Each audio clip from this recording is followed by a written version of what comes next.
I'm excited to share this extended masterclass preview, hours of free material so that you can get started on your own animation journey with the best information out there.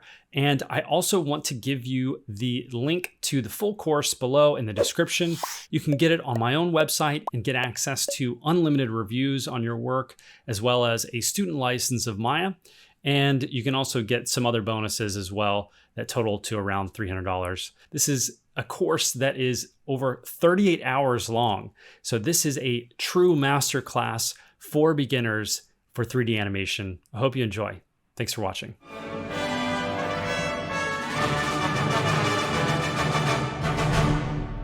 Why am I teaching this program in Maya? It's because it is literally the industry standard. That's a phrase that's thrown around a lot, industry standard, but Maya truly is the industry standard for animators. Now, if you're interested in other disciplines, this course isn't for you. This is about animation, and that's why we're studying Maya.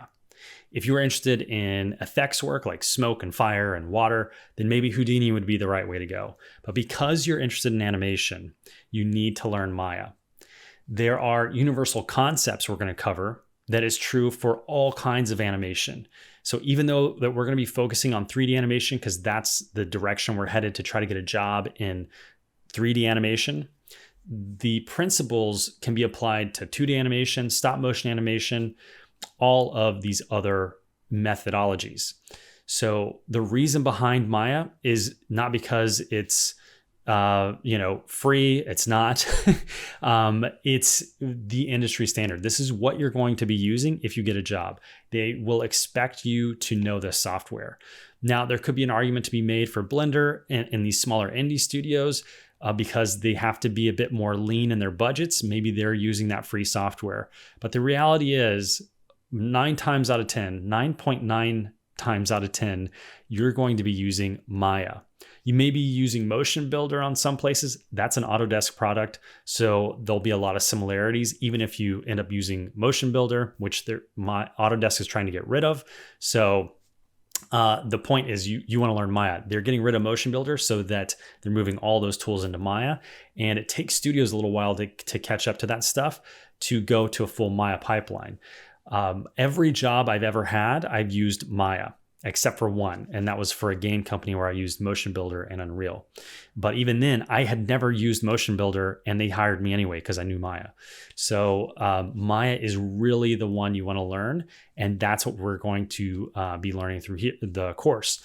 So there's also an important distinction that we need to make psychologically and mentally about how we're approaching learning. Learning animation is not the same thing as learning a software. You could learn Maya and be the best Maya user around. That doesn't mean that you can animate or you can animate to a professional level. Being an animator has its own techniques and skills that are independent of whatever software you use. So even if in the future you want to transition to something like Blender or 3ds Max or Cinema 4D or any other software, these skills are transferable. And that's why I loved animation, why I got into animation, because it's not about learning what button to click. It's learning about the why behind it. So that if, 10, 20 years from now, and Maya doesn't exist, you are still going to have hireable skills as an animator. And that's what is so attractive to me about learning animation. So let's get started and move on to the next lesson. Thanks for watching. Hey, welcome to week 1, the beginning of Animator's journey. I'm really excited to share this journey with you. Let's get started. So like I've said before, we're basically learning two things in tandem. We're learning a software, Autodesk Maya, and we're learning animation in terms of principles and concepts and putting those to practice. Naturally, to be able to demonstrate this, the animation, the principles, and for you to do it, you naturally have to kind of learn this thing first, the software. The good news is that learning a 3D software is like learning a language. It's like also when you pick up a new book and you have the table of contents and you have the glossary, you don't really wonder where those things are when you pick up a new book. You know the table of contents are at the beginning and you know the glossary is at the end. That's kind of how 3D software is set up. There's a lot of similar concepts to 3D that exist in every software. So don't be concerned just because we're learning Maya here that you're not going to be able to use Blender or Houdini or learn that later on. You'll still have to learn things, but it's much easier when you learn one 3D software to learn the others. I know because I'm learning Blender right now and I'm picking it up pretty quickly, I think. So that's one really good thing. The other thing is Maya hasn't changed a lot in the last decade in terms of what you need to know to animate in Maya. So that's also kind of future-proofing your knowledge because it's probably not going to change a lot in the next 10 years either. There's nice little new tools and features and stuff, but once you get this kind of basic knowledge in, you're good to go. And it's just about applying the animation principles and practicing animation over and over and over. Okay? So in this lesson, I want to open up Maya for the first time. So if you haven't installed Maya yet, please install it now, and then we can get going. I'm going to jump over to the picture-in-picture with the desktop view here. So I like to have Maya on my taskbar. I'm running Windows right now, and I've switched from Mac to PC. So I've also run Maya on a Mac. I've also run Maya on a laptop. So the nice thing about animation is you don't have to have like a crazy good computer because we're not really concerned about rendering and the really intensive graphics and CPU intensive stuff like lighting and rendering. All you really need to do is have an environment maybe and a rig, and we're good to go. And you can get a job just by playblasting your animation, which basically is just the equivalent of kind of screen recording what you see in the viewport in Maya. And we'll go through all through that later on. So I'm going to go ahead and open up Maya for the first time. Like I said, I like to have it on my taskbar, and in Windows to get at your taskbar, you just need to open it for the first time and then right click and you'll have the option to pin it to your taskbar. The other way obviously is there's usually a shortcut on your desktop, or you can search here for Maya. You can hit Command Spacebar to search your Mac. So I'm going to open it up for the first time through the taskbar because I've already pinned it down there because I use it so much. So I'm using Maya 2022.3. They just came out with this 0.3 version at the time of recording this. Like I said, though, if you're using Maya 2018 or something, there's basically going to be almost no difference from what I'm teaching. I just like to stay current because I want to stay on top of what's coming next, even if it's not directly related to animation. I just want to know because I teach it and I need to know Maya backward and forward. Okay, so if you're not running Maya 2022, then you might not have this splash screen. I know you won't because it's new in Maya 2022. So don't get concerned if you're already not matching with what I'm showing on my screen. I don't really use this screen that much since it's come out. I keep this checked on just in case I want to pick up a new habit and start using it. But you can turn off show home screen on startup right here, this checkbox in the bottom left. Shows recent files you've opened. I've moved a bunch recently, so it's saying file not found. The only other important thing you might want is the current project that's set. We're going to talk about that more later.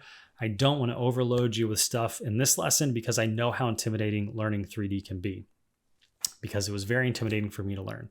So we're going to take this at an easy pace right now. And we just want to get familiar, because the more familiar you are, and you get used to seeing the same interface over and over again, the less scary it's going to be. So get ready because we're going to jump into the actual interface. I'm going to click Go to Maya in the top right. And now we get the main interface where we are going to live for the next few weeks. And where I've lived for the last decade or more. I've used this every day and I'm quite familiar with it. I don't want you to be intimidated by how many buttons you see here. It looks like the Starship Enterprise and we're about to take off and go to warp speed. But the good thing about animation is there's really only a few things you need to know to get animating. I mean, if you think about the early days when 3D animation was first starting out, everyone who was becoming a 3D animator were 2D animators, and they didn't know the software either, but they knew animation. And they very quickly picked up 3D animation because all they really needed to know was, how do I pose this character and how do I set a keyframe? And then nothing else mattered.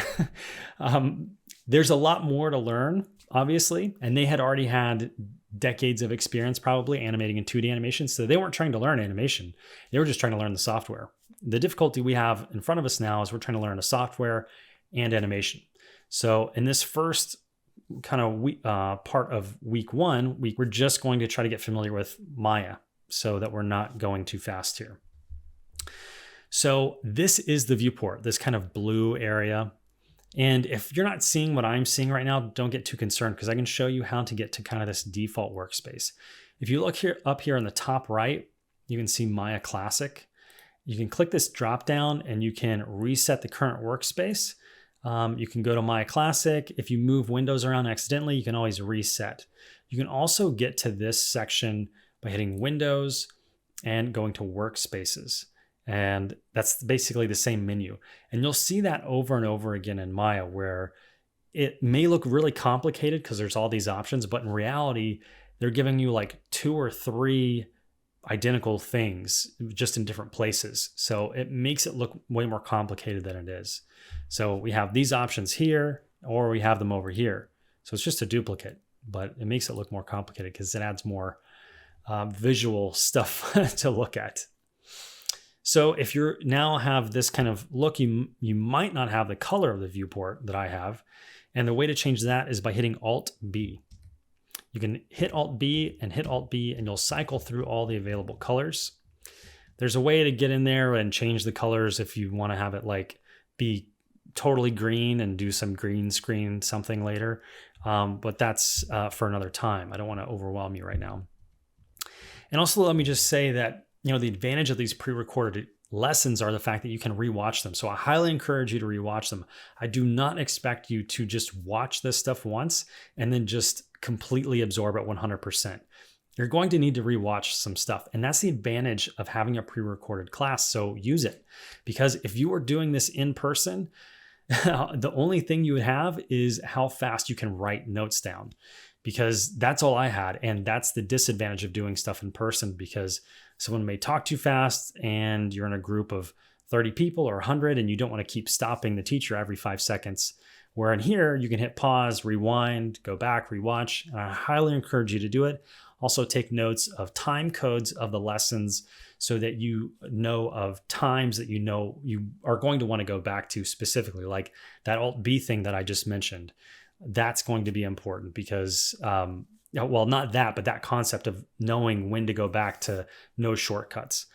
So the one thing I'm going to do is I'm going to enable this kind of shortcut hotkey thing. So 1 second.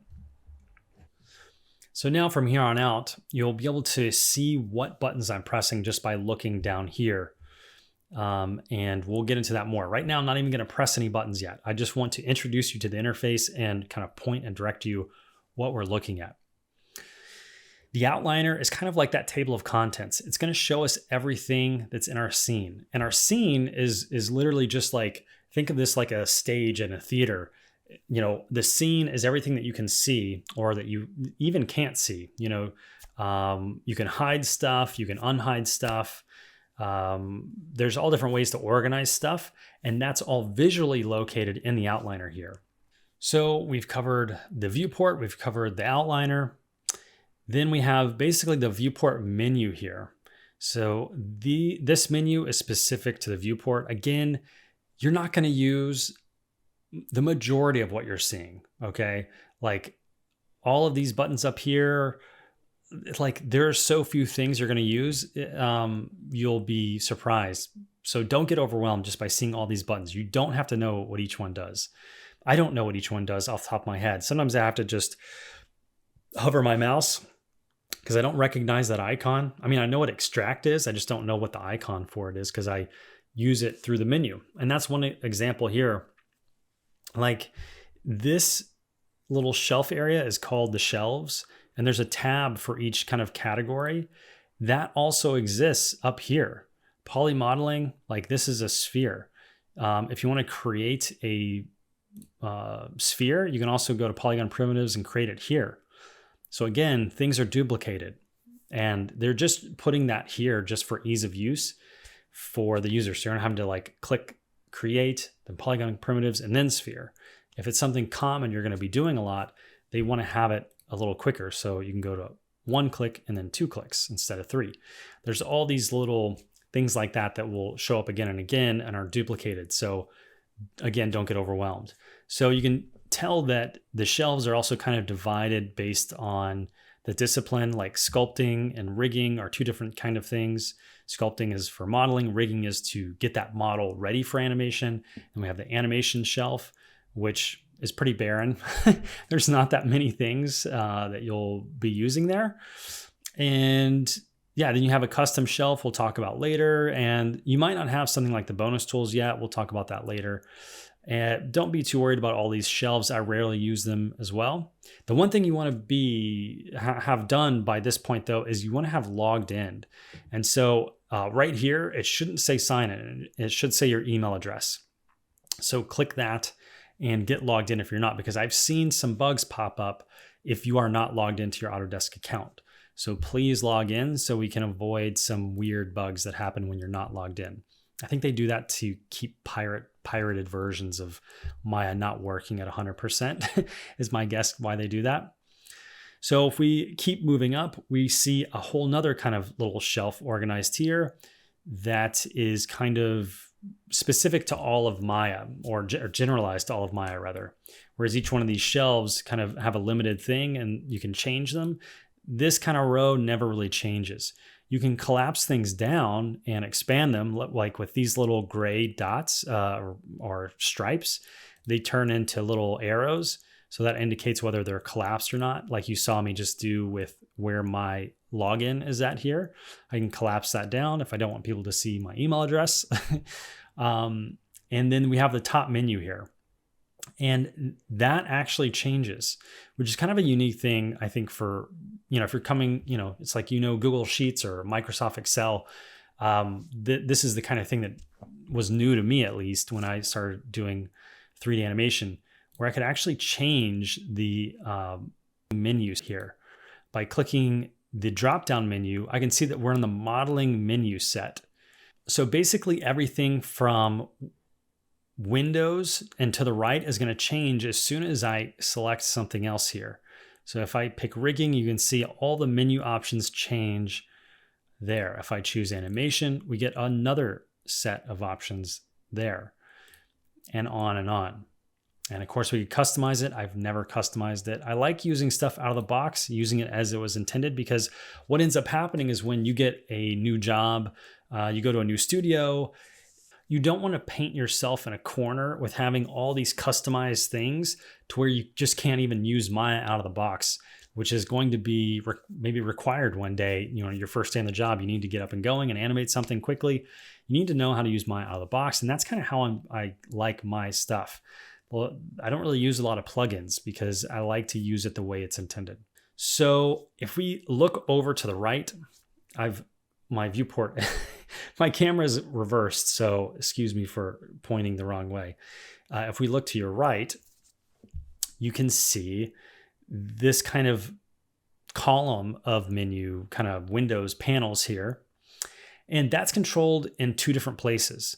That's controlled with these kind of skinny tabs on the far right. And it's also controlled up here. These are the exact same thing. Again, we're seeing two ways to do the same thing. So channel box is this icon. If we go here, this will go to tool settings. You can see the tab here. I could go back to channel box with hitting the tab, or I could go back to tools up here or back to channel box that way. So it's the same way, or same tool, just in different places. Again, that theme will pop up over and over again.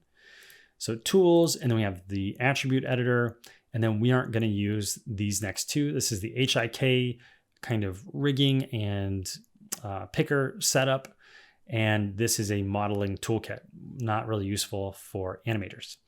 So we're basically only going to use these three, okay? And you're going to basically live in the channel box. This is going to be the one you use most of the time because when we have an object, it's going to display, translate, and rotation values and scale values, or if there's any other special attributes for control on a rig, that will show up in the channel box. And this is the channel box here, and that's where it's going to show up. Now my head is covering just a big empty space below display and anim.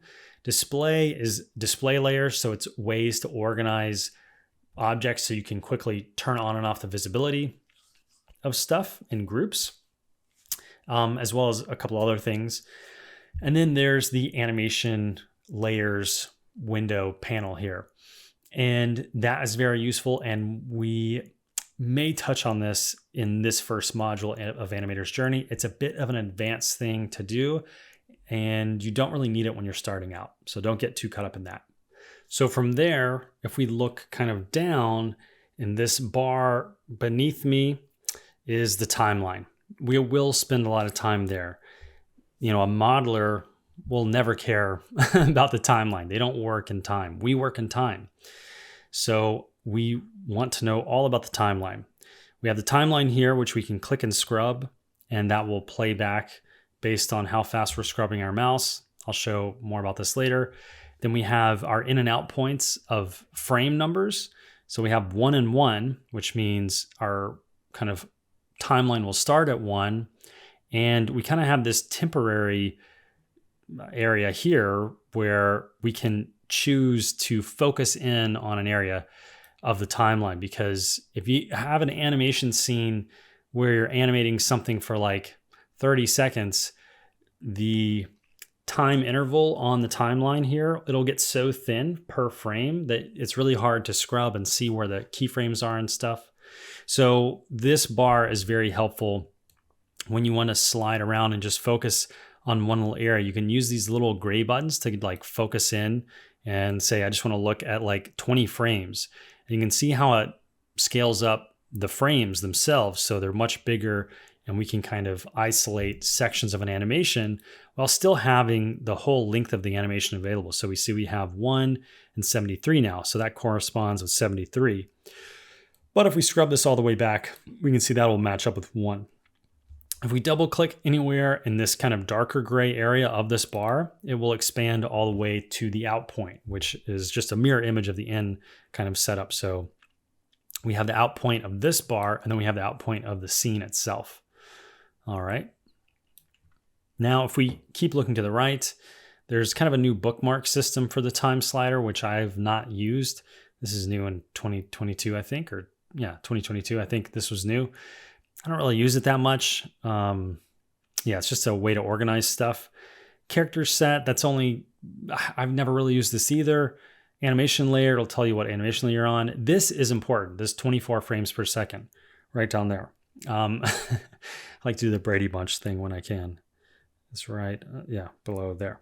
Anyway, 24 frames a second, that is the language of animation for everything except for games, all right? Or if you're working in Europe and they have you working in 25 frames a second for some reason. But basically, you are always either going to be working in 24 or 30. 30 is common for video games. 24 is common for movies and commercials even. All right. You'll probably never work in these half numbers. You know, 29.97 is like the American TV ideal there, but we work on whole frames in animation. So we want to do 24 frames a second. And I talk more about frame rate if you want to jump over to the Principles of Animation course in the Digital Creator School library of courses and watch a lesson about frame rates. You can learn more about frame rates there. So that's the frame rate. This just controls the playback. This is a little shortcut for turning on and off cache playback. This is a relatively new button, which is kind of surprising that they have a volume button, or that it took them that long to have a volume button for the software. And then this is your auto keyframe. So we want to turn that on. By default, I don't believe this is on. So go ahead and click this on and it should display red. Then we have settings here. And then we have kind of script area. If you're super technical, you'll be doing some scripting. And then we have just a feedback section here. Well, it'll tell us what's going on. If there's ever a warning or an error, it's going to pop up right here where it says result 1. This is just saying the last thing that happened. And then this little button is just like the shortcut for the script editor, which you can also get to from Windows. I believe it's general editors. Gosh, I don't even know. Yeah, script editor. See, and they put the icon right there too. So again, just same thing in 2 different places. So don't be intimidated. They want to make it look complicated. They fill out the screen with stuff that's already in the menus. So let's leave it here for now and move on to the next lesson where we are going to dive deeper into actually using Maya. I just wanted to move at a very slow pace in this first one intentionally because if you've never opened Maya, this can be very scary. And I understand that because that's how I felt when I first started and I really needed the help. So don't hesitate to rewatch these lessons or reach out to me if something doesn't make sense. But rest easy that I'm doing this very deliberately and methodically. So if you're like, hey, but you didn't talk about this or that or this and that, it's like, I'm intentionally not talking about most things yet because I want to slowly reveal only the knowledge that you need to move on to the next step. This is how I've deliberately laid things out and how I try to teach. So hopefully you can trust me in that. But if you do have a question, just go ahead and let me know. But it's still early days here, so there's a lot to learn and a lot more to learn from the lessons that are coming up. So I'll see you in the next one.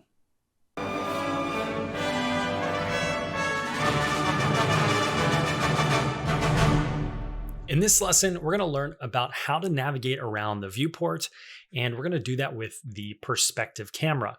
So naturally, because we are viewing something, that means we have to be viewing it from a camera, and that default camera is the perspective camera, and it's titled PERSP for short. You can also see it listed down here, PERSP, so we know that the view that our viewport is in is using the perspective camera.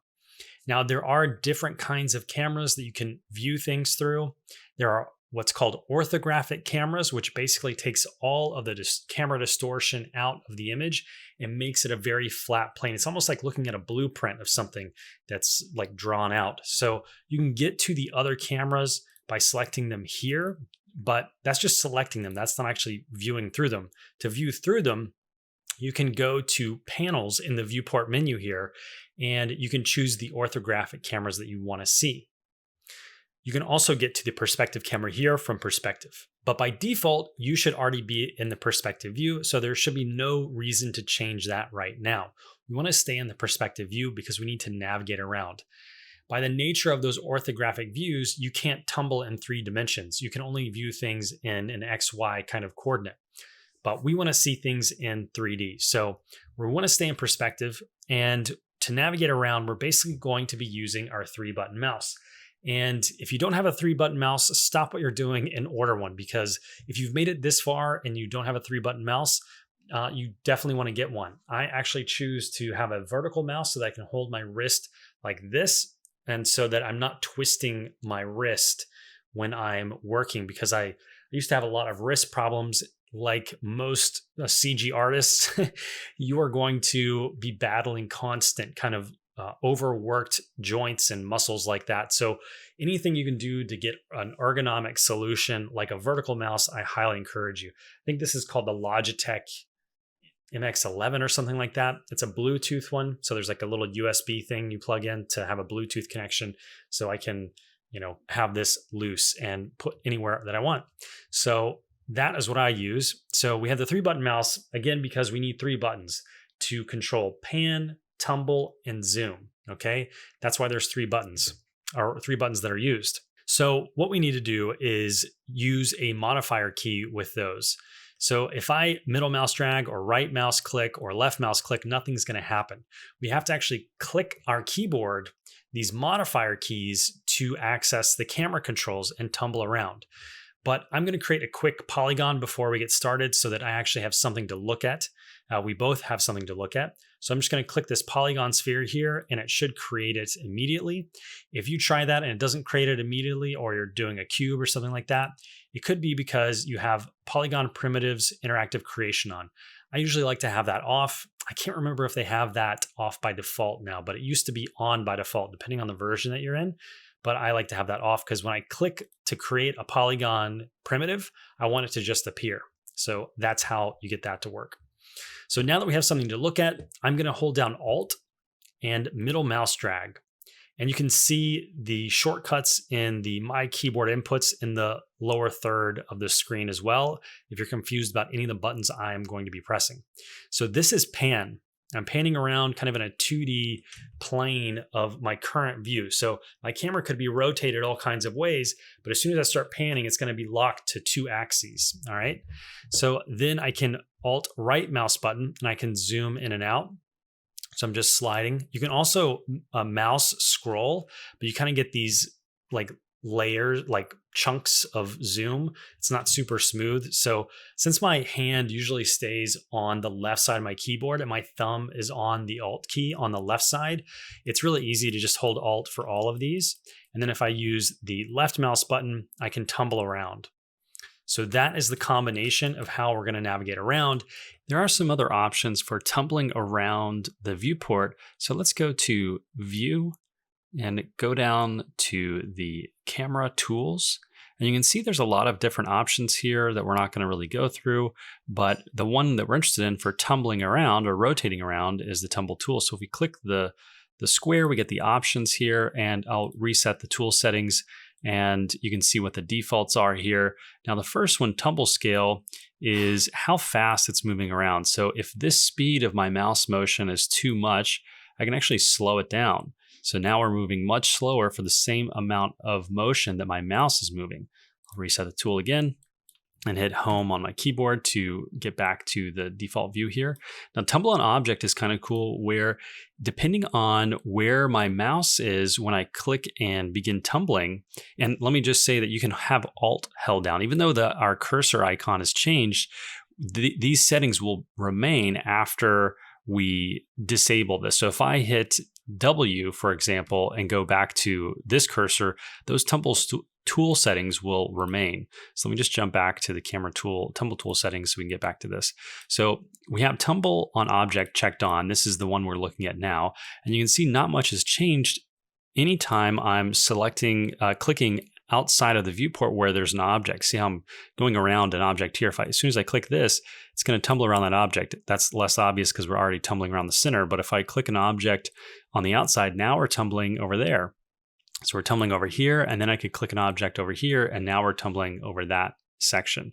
So that is an interesting way to enable this kind of dynamic change of the tumble because it's based around the object. I'm going to hit reset settings again. Now the other one, tumble pivot here, tumble about, like where is the center of interest. Tumble pivot should change it to local space. I find it a bit of an odd behavior, not expected. So there's actually a different place you can set this. If I go to select the camera itself and then go to the attributes of the camera, which I can click on the tab or on this icon up here. And if I toggle these menus down and I look at the movement options here, I can say use pivot as local space. And what that will do is essentially rotate around itself. So you can see I've already kind of lost my place here. I'm going to hit home to get back. But you can see that I'm basically pivoting around the center of where the view is coming from. So that's another way you can adjust the pivot as well. But typically I'll leave it at the default settings and I'll hit home and I'll use F and framing up to adjust where the pivot is located. That's typically how I'll use this control. And take a moment, pause this video if you haven't been following along, and just create a sphere and tumble around it and just get used to using those 3 buttons for 10, 20 seconds, just so you can get an idea of what I'm talking about. Okay, welcome back. So it's important to kind of start to get that practice because the challenge for this week is going to be about being able to navigate quickly and through a maze. So you're going to want to be able to accurately and with precision navigate around. There's a couple important things to know though. If we get off of our subject and we're like, hey, where's that thing? I'm tumbling around, I'm zooming in and out, I'm panning around, and I can't see it. The easiest way to get back to the view that you're in is either through going to the view default view. That will get you back to the kind of default view. Or what we could do is just click one of the items that we're interested in. Right now, we only have the sphere in our scene. And then with my mouse hovered over the viewport, I can hit F and it will frame up. F is for framing. It will frame up on my selection. So now I am back at my selection. So that is pretty cool. All right. One other good thing to know is the bracket keys on your keyboard. They will jump between the last camera position that you were in. So it's kind of like an undo for the camera position. If I was to hit Control Z, it's not going to undo the camera move. They have their own keys, and it's the bracket keys, which are right next to the P key on the keyboard. So on the right side. So if I can toggle between those, I can go back several iterations in the history of the camera positions if I've lost something and I want to keep it. The other kind of cool thing, once we get into animating, you're probably going to want to bookmark camera positions. And one nice way to do that is just to click this little bookmark icon up here. Those bookmarks are stored down here under View, Bookmarks, and it will list each one. Every time you move the camera and click that bookmark icon, it'll create a new bookmark. So anytime you go to this menu, you might have 1 or 2 or 3, and you can click that and your camera will jump to that bookmark. So it's nice to have a standard view for your animation. Most animations, you're going to have your perspective camera, and you're also going to have a kind of render camera that you're going to kind of play the animation to and craft your animation towards that specific view. So typically what we'll do, once this is a bit more advanced, but what we'll eventually be doing is going into perspective and creating a new camera. You can also create new cameras from Create, and you can jump down here to Cameras, and you can choose Camera. There's 2 other kinds of cameras that I don't really use that much and are more advanced, so we're not going to be covering them here. Yeah, they're just not that useful to me, and they cause more problems than they help a lot of times, for me at least. So camera, clicking that is the same thing as going Panels, New. All right. So eventually we will have 2 kind of perspective cameras. One we will rename as the render cam that will be animating to. So we want to get our silhouettes and everything nice. And then to actually do the work, we'll stay in this perspective mode. And that way we can tumble around our character in 3 dimensions while our render cam stays kind of stuck in one view. Okay. That's just for further down the road. So you kind of know where we're headed with this stuff. One other thing I wanted to discuss quickly, because I know it can happen by accident at an early stage, is that you hit spacebar on your keyboard. And what that does is bring up the 4-pane view. And that's actually this icon right here as well. So you could either click this button to get back to only the perspective view, or this is the shortcut to do what we just did by hitting spacebar. The other way to get back into the only perspective view is if we hover our mouse over the perspective viewport, we can see it by the name down here, perspective, or PERSP for short, and then we just hit spacebar again. So this is a quick way to navigate between orthographic views, the front, the side, the top, or a perspective view. Now you may have also noticed when I was hitting spacebar, the little flash of a menu pop up. If I hold down spacebar, you can see that we actually have access to every single menu in Maya, which is pretty cool. If I hold down spacebar, you can see my cursor is exactly where Maya already is. So I can actually click my left mouse button and you can see I get what this is called a hotbox menu. And I can actually change the camera view from here. So if I want to go to camera view left, or I want to go back to perspective, I can also change it through that hotbox menu. But what's really cool is the fact that we can have access to every single menu here. You can notice that, when we are looking at the menus, up here and changing them, this menu set that changes is actually listed in rows here. So we have the rigging menu here, we have the animation menu here, we have the dynamic effects menu here, and the lighting and compositing or rendering menu here, and the modeling menu here. So it actually just lists them in a row where they are also listed in the very top menu by choosing which one we're going to view at one at a time. But if we want to see them all at once, and we're doing multiple things at once, and we don't have to switch back and forth between the menus, we can get to that through here. So that's a really nice feature I really enjoy in Maya, especially these shortcuts. You can get to other camera views very quickly. Just while we're on the topic of cameras, if you want to kind of dig into the nitty gritty of what the camera attributes are, you can get to some of them from the channel box here. You can also go to the attribute editor, either clicking the tab or clicking the icon up here to the top right. And we can see what the focal length is. If you're familiar with photography or film cameras, this is your kind of 35mm lens area. If I want a different lens on my camera, I'll change it with a number here. But the default is 35, and you typically want to keep the perspective camera in 35mm. When we use the render cam, we will be changing that focal length just to give it a different kind of a look sometimes. But you won't need to do that for the time being and for the next few exercises probably. The only other little tricky thing here is the near clip plane and the far clip plane. That basically is just going to say anything this close to the camera, I am not going to show. I'm just going to clip it. And anything this far away from the camera, I'm also not going to show. So in the future, if you're working in a huge scene, meaning the scale of the scene is massive, you might have to fiddle with these numbers, maybe increasing the far clip plane so you can see further in the distance, or maybe reducing the near clip plane so you can see things closer to the camera. But just so you know, that's where the default values for that is. These other things you don't really need to know that much yet, so don't worry about that.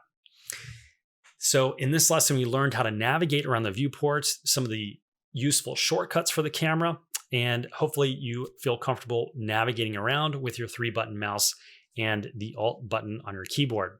So I will see you in the next lesson. Thanks for watching.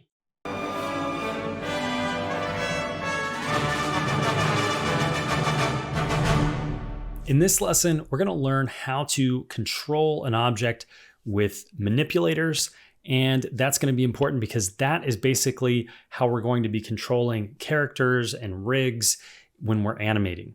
So we can just demonstrate this very quickly with a primitive. I'm going to delete the sphere because when we rotate a sphere, it's not obvious that we're rotating it. So I'm going to create a cube. So I'm just going to delete the sphere first by just hitting delete on my keyboard. That's how you get rid of a polygon or anything really in your scene. So we can see it's gone from the kind of table of contents, which is called the outliner again over here on the left side. So if I click the cube, I should get a cube here in the center. I'm going to hit F like we learned in the last lesson to frame up on it. And we can see I have this nice pretty cube. And let's say I want to move this thing around. Let's say it's our character. And actually, a lot of times people will block out a shot, even on big feature films, with just simple cubes and spheres and stuff, just so they can get a sense of timing. So this is actually something you might be doing in the future. So just don't think this is some beginner thing. People use very simple stuff like this just to sketch out ideas and understand how long it's going to take for something to travel a distance. And so anyway, this isn't just for beginners. Okay, so we have this cube. I want to move it around. Hit W. W on the keyboard will bring up the move tool.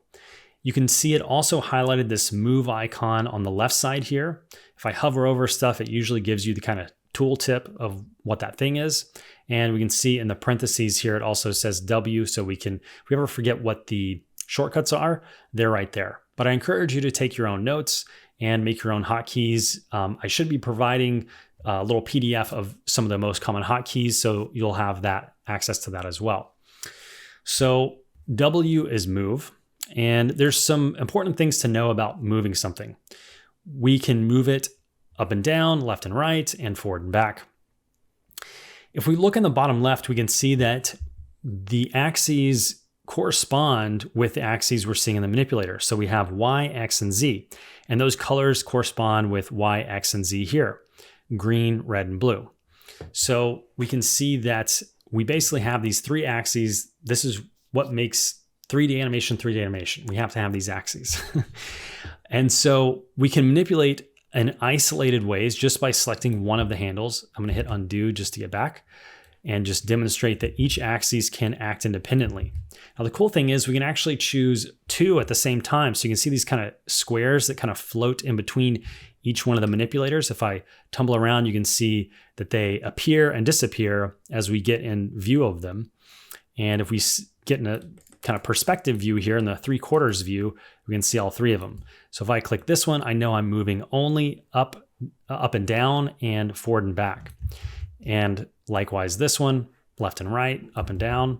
And this one, I'm not moving up at all. Even though the cube is moving kind of vertically in my viewport, I know I'm sliding it along the ground and it's moving back in space and depth.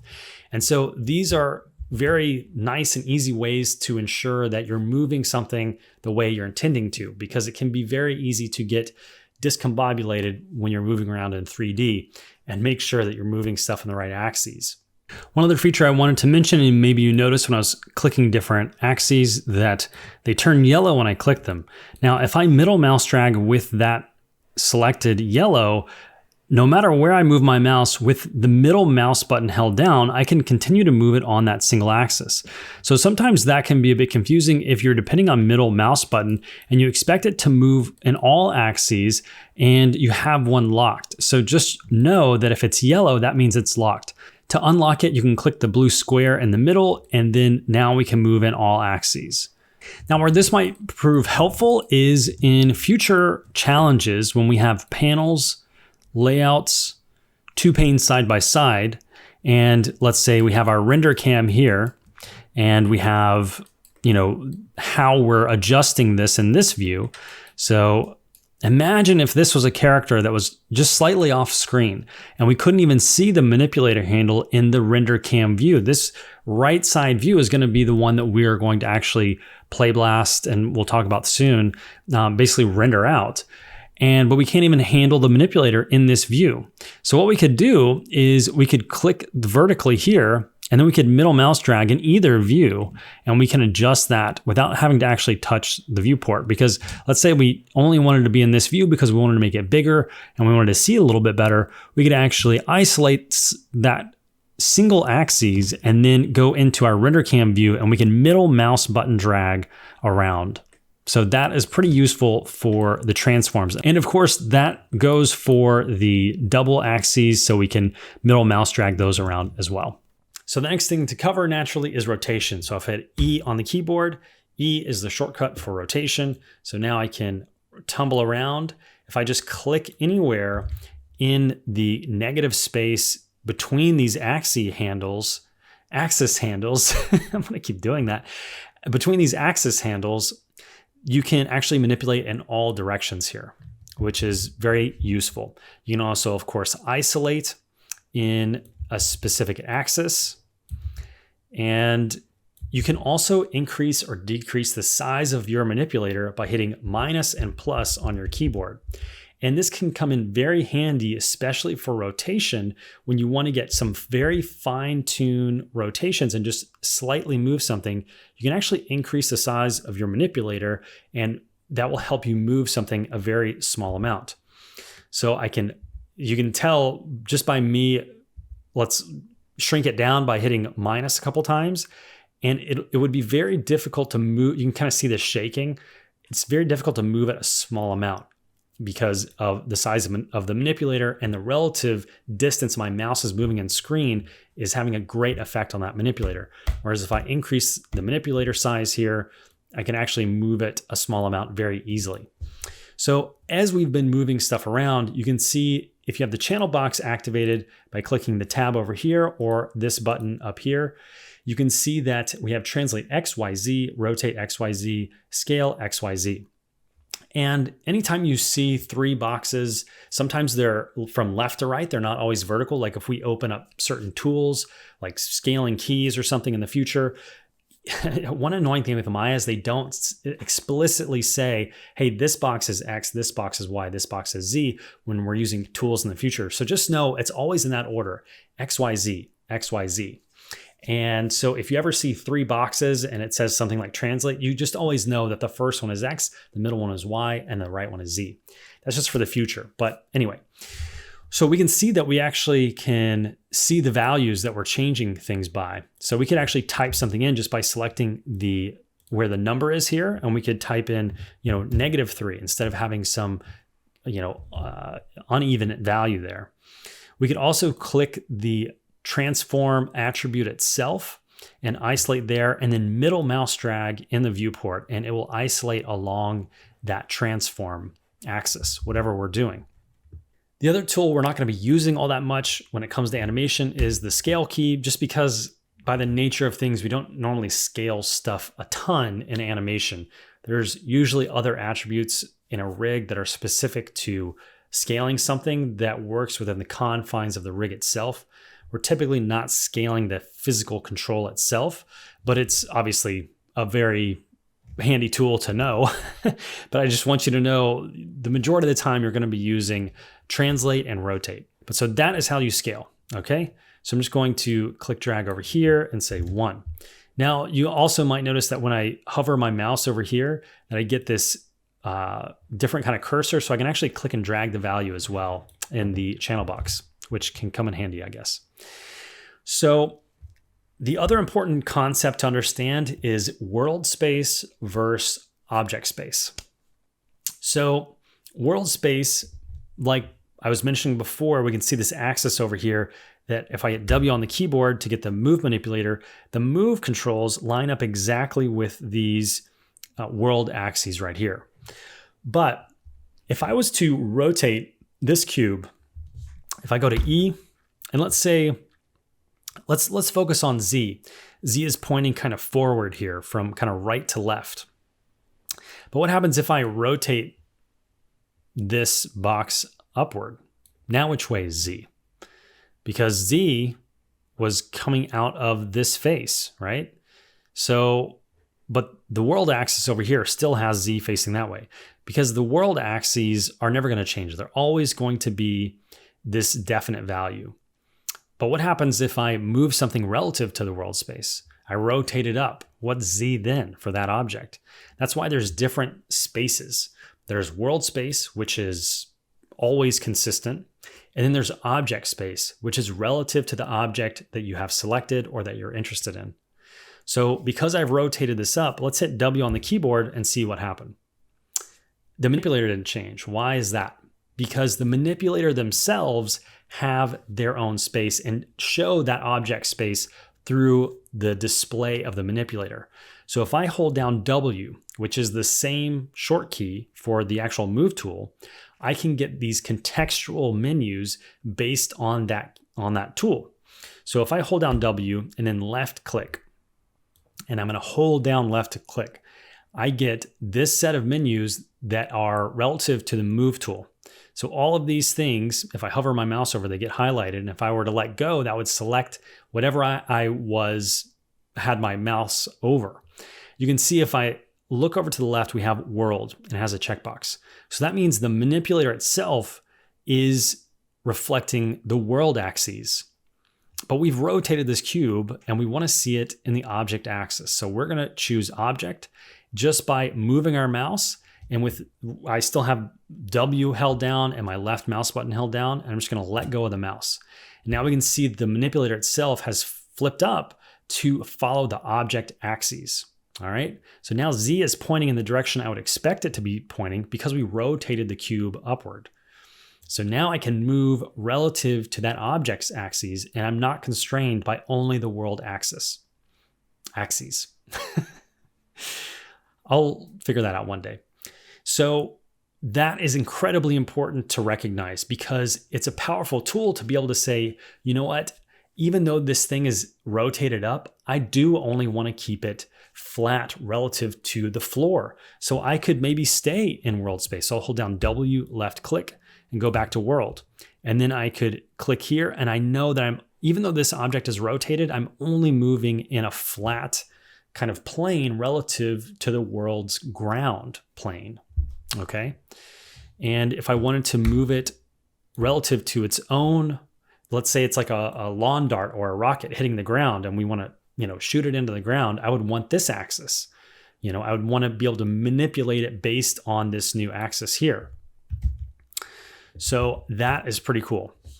Now, you might guess that rotate similarly has this option. And it currently, I already had it in that option. Now, if I hold E, same thing that we did before, but this is the rotate shortcut. So E and then left mouse click. Now we have rotation manipulator menu here.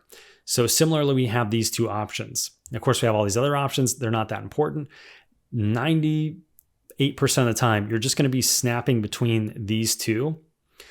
And so we can see that this, even though this is rotated, every time I rotate it, the manipulator isn't actually changing. But if I go to world space, if I go to object space rather, holding down E, left clicking and let go, I can see that the manipulator handles are actually following that object's rotation. So I can kind of see what's going on. Now I'm going to throw something technical at you now, if this wasn't enough, but it's worth starting to wrap your head around. This isn't something that you're really going to encounter at an early stage, but it's something to just be aware of right now. When we start rotating things, each axis has to follow another one. So there has to be a leader, a follower, and someone bringing up the rear, all right? Because we have 3 axes. So someone has to be the kind of parent, and then we have 2 children that kind of axes that follow. That's called the rotation order, the order of rotation, what follows what. And that is demonstrated and displayed with what's known as the gimbal manipulator. So you may have noticed it. I'm going to hold E, left click again, and choose gimbal. So if I were to click in a gray area here, whereas before I could manipulate in all axes, I can't with the gimbal manipulator. And that's because this is a very special manipulator that shows that rotation order. So I can see that if I move Z, the other 2 axes follow. If I move X, none of them follow. So I know that that's one of the children of Z, and it's the last one in the order there. So if I move Y, then I only have one axis that follows. Now, the kind of technical bit and why this is important to know, especially as an animator, is because sometimes 2 axes can line up, and then you lose the ability to rotate in this axis. If I hold E and go back to object mode, it might look like I have that axis. But in reality, because of rotation order and what's happening behind the scenes, that isn't the case. So if this didn't make sense to you, don't worry about it, because we're going to go over it again in the future when we actually have to do this. But I just wanted to throw this out there as a little kind of acorn of an idea to start to wrap your head around, because it's one of the technical aspects of being an animator that you need to understand, because things can start to go wonky when you're animating. And if you don't know this, you won't know why it's happening. So ignore all of the gimbal stuff if you didn't understand it and your head is spinning. It's just to kind of start to plant that seed, okay? That there's kind of other stuff happening behind the scenes. It's not really important for us to know right now, but just so that you're aware.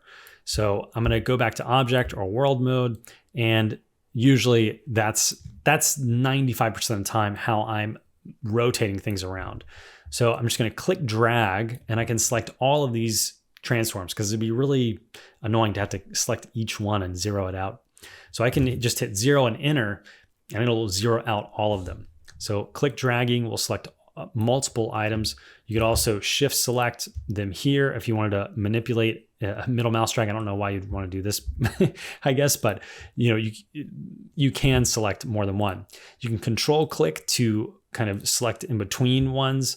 The shift select will select everything in between those 2 selections. Kind of typical of any software, really, not just 3D. So that is how you manipulate things. That's how you control them, how you change manipulator world space versus object space.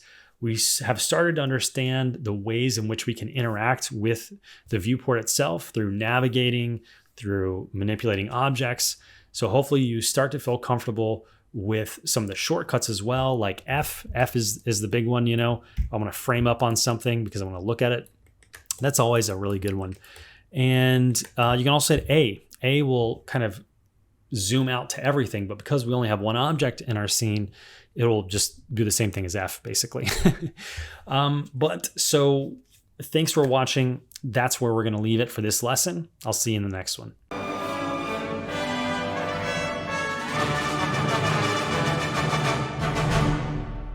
Okay, now that we've started to get familiar with Maya, it's important to know how to work within its organization, how it organizes scenes and projects, and how to prepare for the inevitable, which is crashes.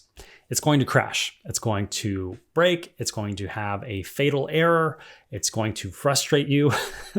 This is part of being an animator. It's not just Maya. It's pretty much any 3D application is going to crash on you at some point. So I will show you how to soften that blow. But first, let's learn what projects are. So basically, when you're working in Maya, it needs to know where certain files are, where textures are. Maybe there's some cache of frames somewhere for an Alembic cache or an effects cache or an in-cloth cache. And those, it's going to look for those things or try to save those things in very specific folders. It's made it very easy to create those folders. So let's do that now. And you're going to be doing this every single time that you start a new project. Okay. So a project is going to basically be the very top level, that the first folder you have for a project. Okay. And then your scenes, which is what the file, if we were to go file save here, it's going to save a scene file. So it says save scene. A scene is essentially a .ma or .mb file, and those go into the scenes folder. So let's create all those folders in that structure now. So if I go to file here, I will first want to go to set project. That is that first folder that we want to choose where all of these things are going to go. When we kind of render out a movie or images or make a Playblast movie of our animation, it's going to go in the movies folder. The images are going to go in the images folder. We can, bring in other characters and put them in the assets folder so we know exactly where things are organized. That's created and mine's going to refer back to that project folder. So let's set project. It's going to open up and ask us, where do we want to set that project to? So if you don't have a folder yet, you can choose one. I'm just going to go to my everydays folder and I'll create a new folder. Just call it test. So I'm clicking this little button here. It's a folder with an asterisk. And then I'll just say test example, delete me. Anytime I'm testing stuff, I always add delete me because I create so many folders that it's hard to keep track of the test ones. So I'll hit enter. And then our only option here is to either set it or cancel it. And of course, we want to set it. We have this folder selected, so now we can set it. It's going to ask, do you want to create a default workspace? This is some technical mumbo jumbo that you don't need to know what it's doing. Just say, yeah, sure, create a default workspace. Basically, it's like where it saves like, what was the last window you had open inside of Maya? I'm going to open it up the same way the next time you open Maya or this project. So it's little stuff like that, it'll save there. So nothing's really changed yet. But the next step we want to do is actually create those folders, because right now we've only just set the project. So Maya knows where to save stuff and where to look, but we haven't created all those folders I've referred to, the scenes folder, the assets, images, all that kind of stuff. So if we go to project window, you can kind of see this gray area. It kind of helps divide the menu up. So we can see all the project kind of menu options here, there's only 2 of them, are under the project heading here. So we can go to project window now that we've set the project. It's going to tell us what the current project is, where that is, and primary project locations. So by default, this is what it's going to make for us as soon as we hit accept. These are all the default folder names for these types of assets and things inside of Maya. So if we have sound, we'll have a sound folder, all that kind of good stuff. So if we hit accept, now we've just created all of those folders. So when we go to file, save scene as, it's automatically going to send us and bring up the folder for our test example. Delete me folder is the project. And then now we're in the scenes folder within that project. And this is where we save scenes. Scenes are the language of what the actual Maya file is. So down here, files of type, we have Maya ASCII and Maya binary. That's just going to be the .mb or .ma. There's somewhat of technical difference between them. A .ma you can actually open as a text file. So if you're working at a studio and one of the technical directors needs to fix something in, maybe there's a pop-up popping up or something, you could probably delete that through the .ma file, but you wouldn't be able to do it through the .mb. The .ma file typically is a larger file though. So unless you need to save out a .ma file, I typically choose Maya binary just because it's usually a smaller file type. So we can call it whatever, delete me, and then hit save as. All of these default options here, you can just ignore and leave that. The one thing that you might notice though is that we have the current project and we can quickly navigate between those project folders. So if we weren't saving a scene, but we wanted to export something like just a piece of geometry by itself, we could go and, go to assets and we could export that in the assets folder. But because we're trying to save as, we just went to file, save as, it's put us by default in the scenes folder. So now we can hit save as and we have the name up here. You can see what you're working on by the top menu here, or it's not really a menu, but the top panel of the window here. So that is incredibly important. Okay, it might seem like useless technical mumbo jumbo, but once you really start using Maya, this is like the first step you take when you open Maya. This isn't just something that beginners do. This is what you do at a studio that you're going to be working in, okay? Because there's all these dependencies and things that need to be referenced, and projects is kind of the structure in which Maya communicates with itself to find that stuff. Okay. Hopefully that was clear. If you have any questions, please ask. But that's essentially what we're going to be doing. It is possible to open up a Maya scene without having a project. If you're just going to check on a file, you can just open it. You don't have to first create a whole project just to open up a Maya scene file. Like if you were to send me your Maya scene file and I was just going to look at your work, I would just open it up. I'm not going to create a separate project just to inspect a file. That's not necessary. Okay. So there are caveats to this, but just understand it's usually the kind of best practice of creating a project. So you have somewhere to put everything and things don't get cluttered up as soon as you start working on something. So it's very useful. Okay. So I will see you in the next lesson. Thanks for watching.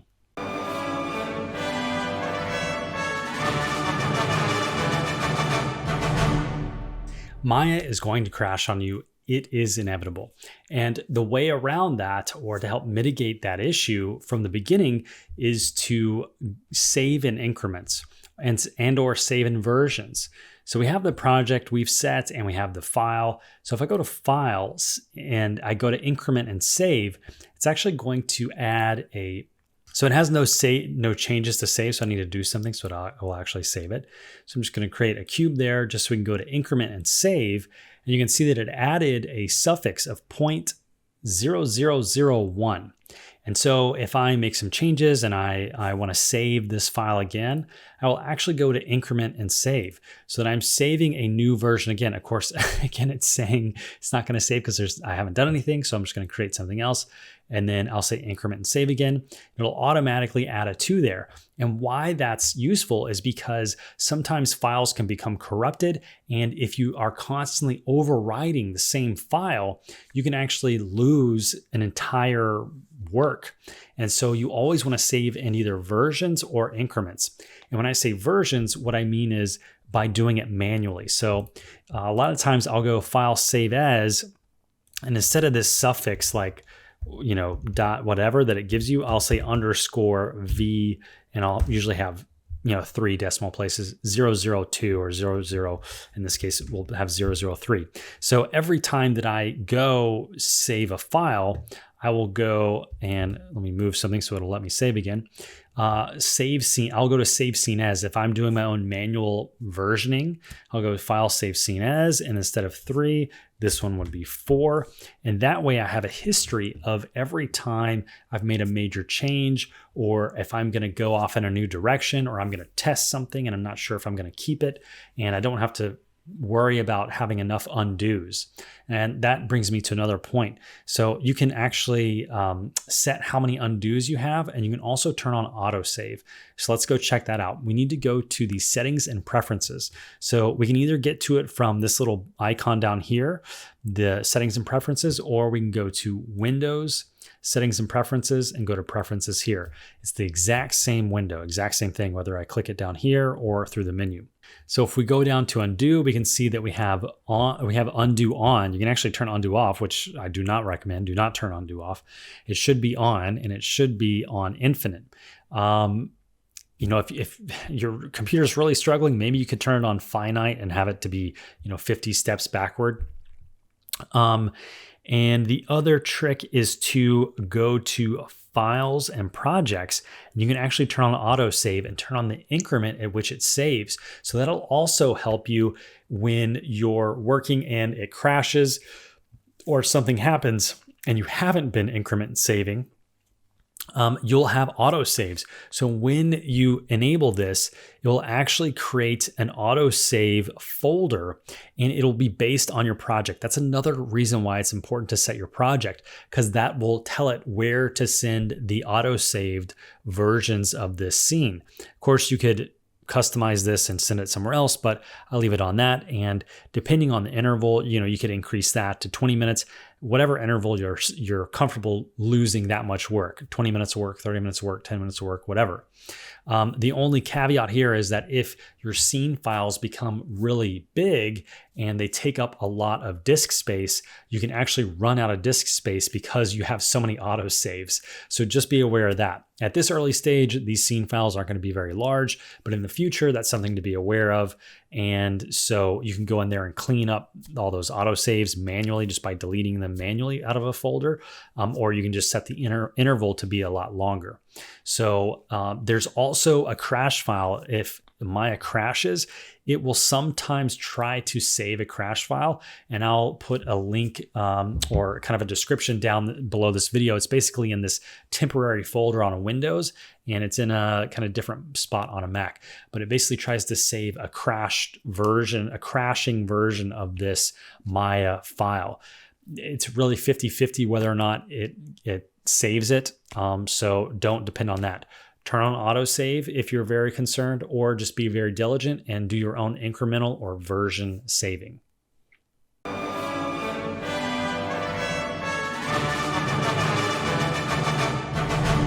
Congrats on making it this far. It's, I know, maybe a difficult slog to kind of get through this beginner material, just getting familiar with a very intimidating interface that is Maya, or really any 3D program. So congratulations on making it this far.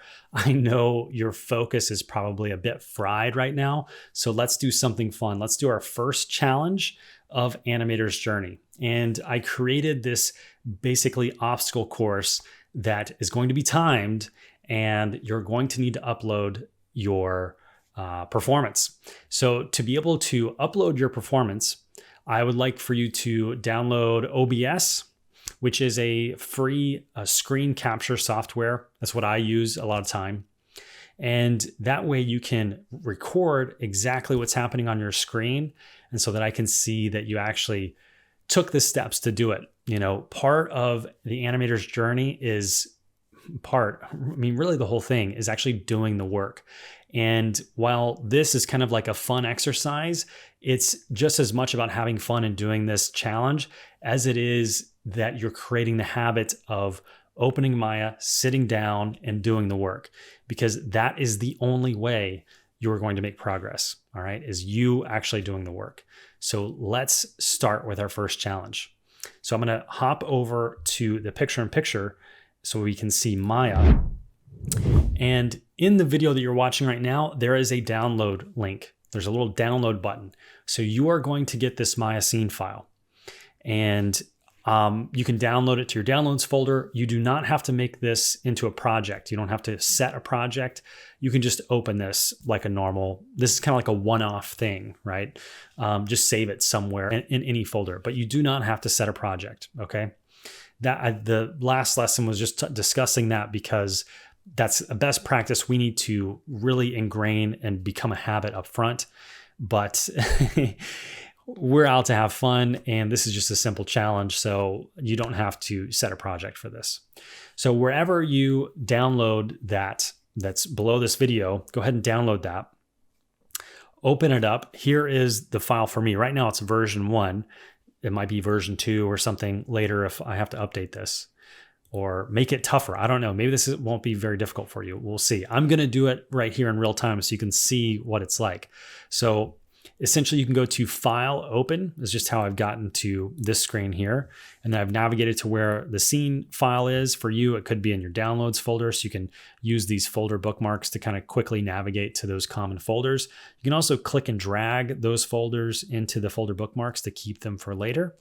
So you can quickly navigate back to make an animator's journey folder would be the most smart thing to do, and then keep every project, kind of animation challenge that we do, and keep it in that main animator's journey.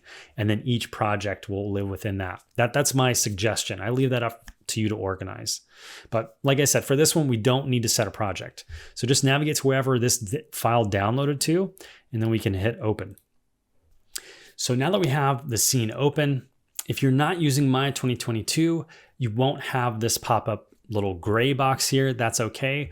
Because we're going to be using OBS, then you can just use OBS and I can see how fast you go through it just by the number. But it's kind of nice to see it in the viewport itself too. So that's only available for Maya 2022 people, but that's okay. Don't worry about it. It's just kind of a nice little feature. So if you've never opened OBS, this is kind of what it looks like. We kind of have this infinity effect because I'm recording with it right now.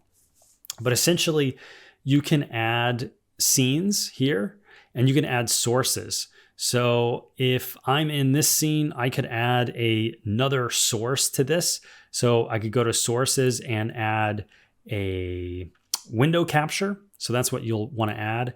Add window capture, create new, and we can say choose the window, I guess, here. So we could go down to, we could choose Maya.exe here. We can see that as an option. It actually has our scene name there as well. So if I choose that, it's going to pop up here as an option that we can see. And so now when you hit start recording, which would be this button right here, even though I'm recording, it says stop recording. I'm not going to click it, otherwise the video would stop. So you could say start recording when you're ready to do the next step, okay? And then this file typically saves in your videos folder. So it's pretty easy to find. You can also change settings under the settings where it's going to save it, but typically it goes to the videos folder, and that's what you're going to want to upload for this week's challenge, okay? In the next lesson, there is a option there to upload something, and that's the video file that you get from OBS that you're going to want to upload. If you have any problems, just let me know, okay? But I'm going to hide that because I don't need that. And you can't see my face if I have that up.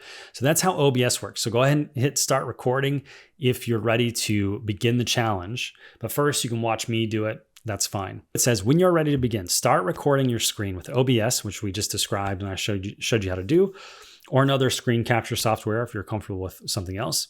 The timer will begin, which is up here. This is the timer. The timer will begin once you close this pop-up window. So once we hit this little X, the timer will begin. Then quickly progress through the camera and manipulator obstacle course. If you want to start over, reopen this file without saving it to reset the timer and scene. Submit your screen recording as proof of assignment completion. Good luck. And good luck to me because I have not actually gone through this thing since I made this weeks ago when I was preparing this program. So as soon as I hit X, I'm going to need to begin, okay? And how fast I do it will give you a sense of maybe how fast you can do it if you're proficient in Maya. You know, there's no grades here, no stress. This is just meant to be fun to kind of challenge you and get you familiar with using Maya. So I can already tell the first instruction is going to be select the ball, press F, okay? I can't remember if I can move this. Yeah, so I can move the window here. So it says, it has an arrow here, select the ball, press F, okay? So that was one of the first shortcuts we learned when we're navigating around. All right, wish me luck. I'm gonna hit X and begin. So now we can see the timer started. Okay, select that, hit F. Now we get new instructions. Tumble down, Alt left mouse button. Tumbling down. Okay, tumble right, stay inside this tube. Okay, staying inside. Stop, zoom back, Alt right mouse button. Now we have new instructions, pan left. So Alt middle mouse button, panning left, following the arrows. This is longer than I remember it. Select and move me down. Okay, so I'm going to select the text, hit W on the keyboard. I'm going to move this down. Zoom through tunnel. Okay. Do you remember how to zoom? Alt right mouse button.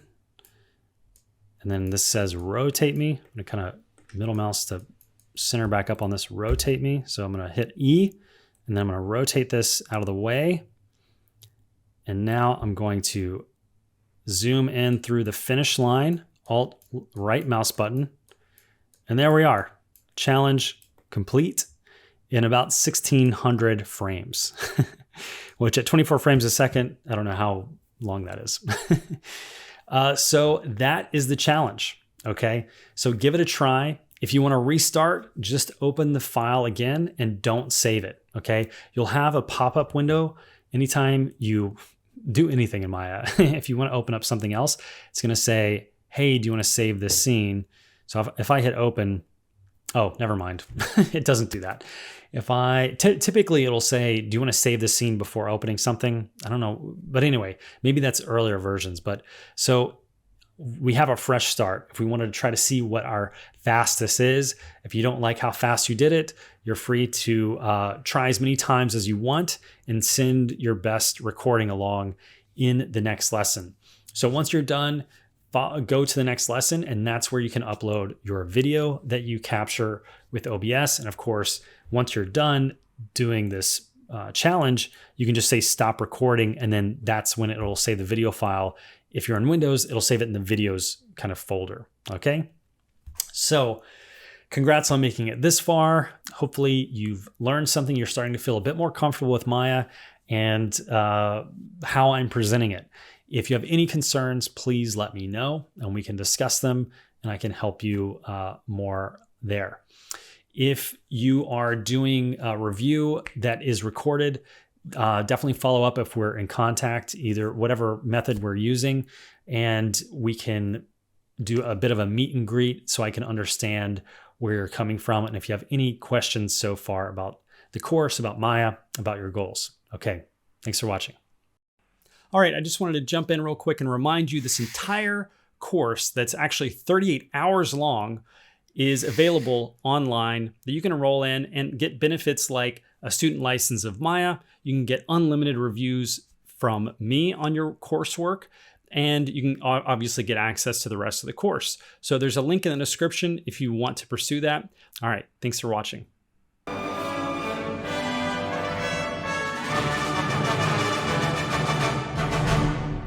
Okay, let's learn how to Playblast.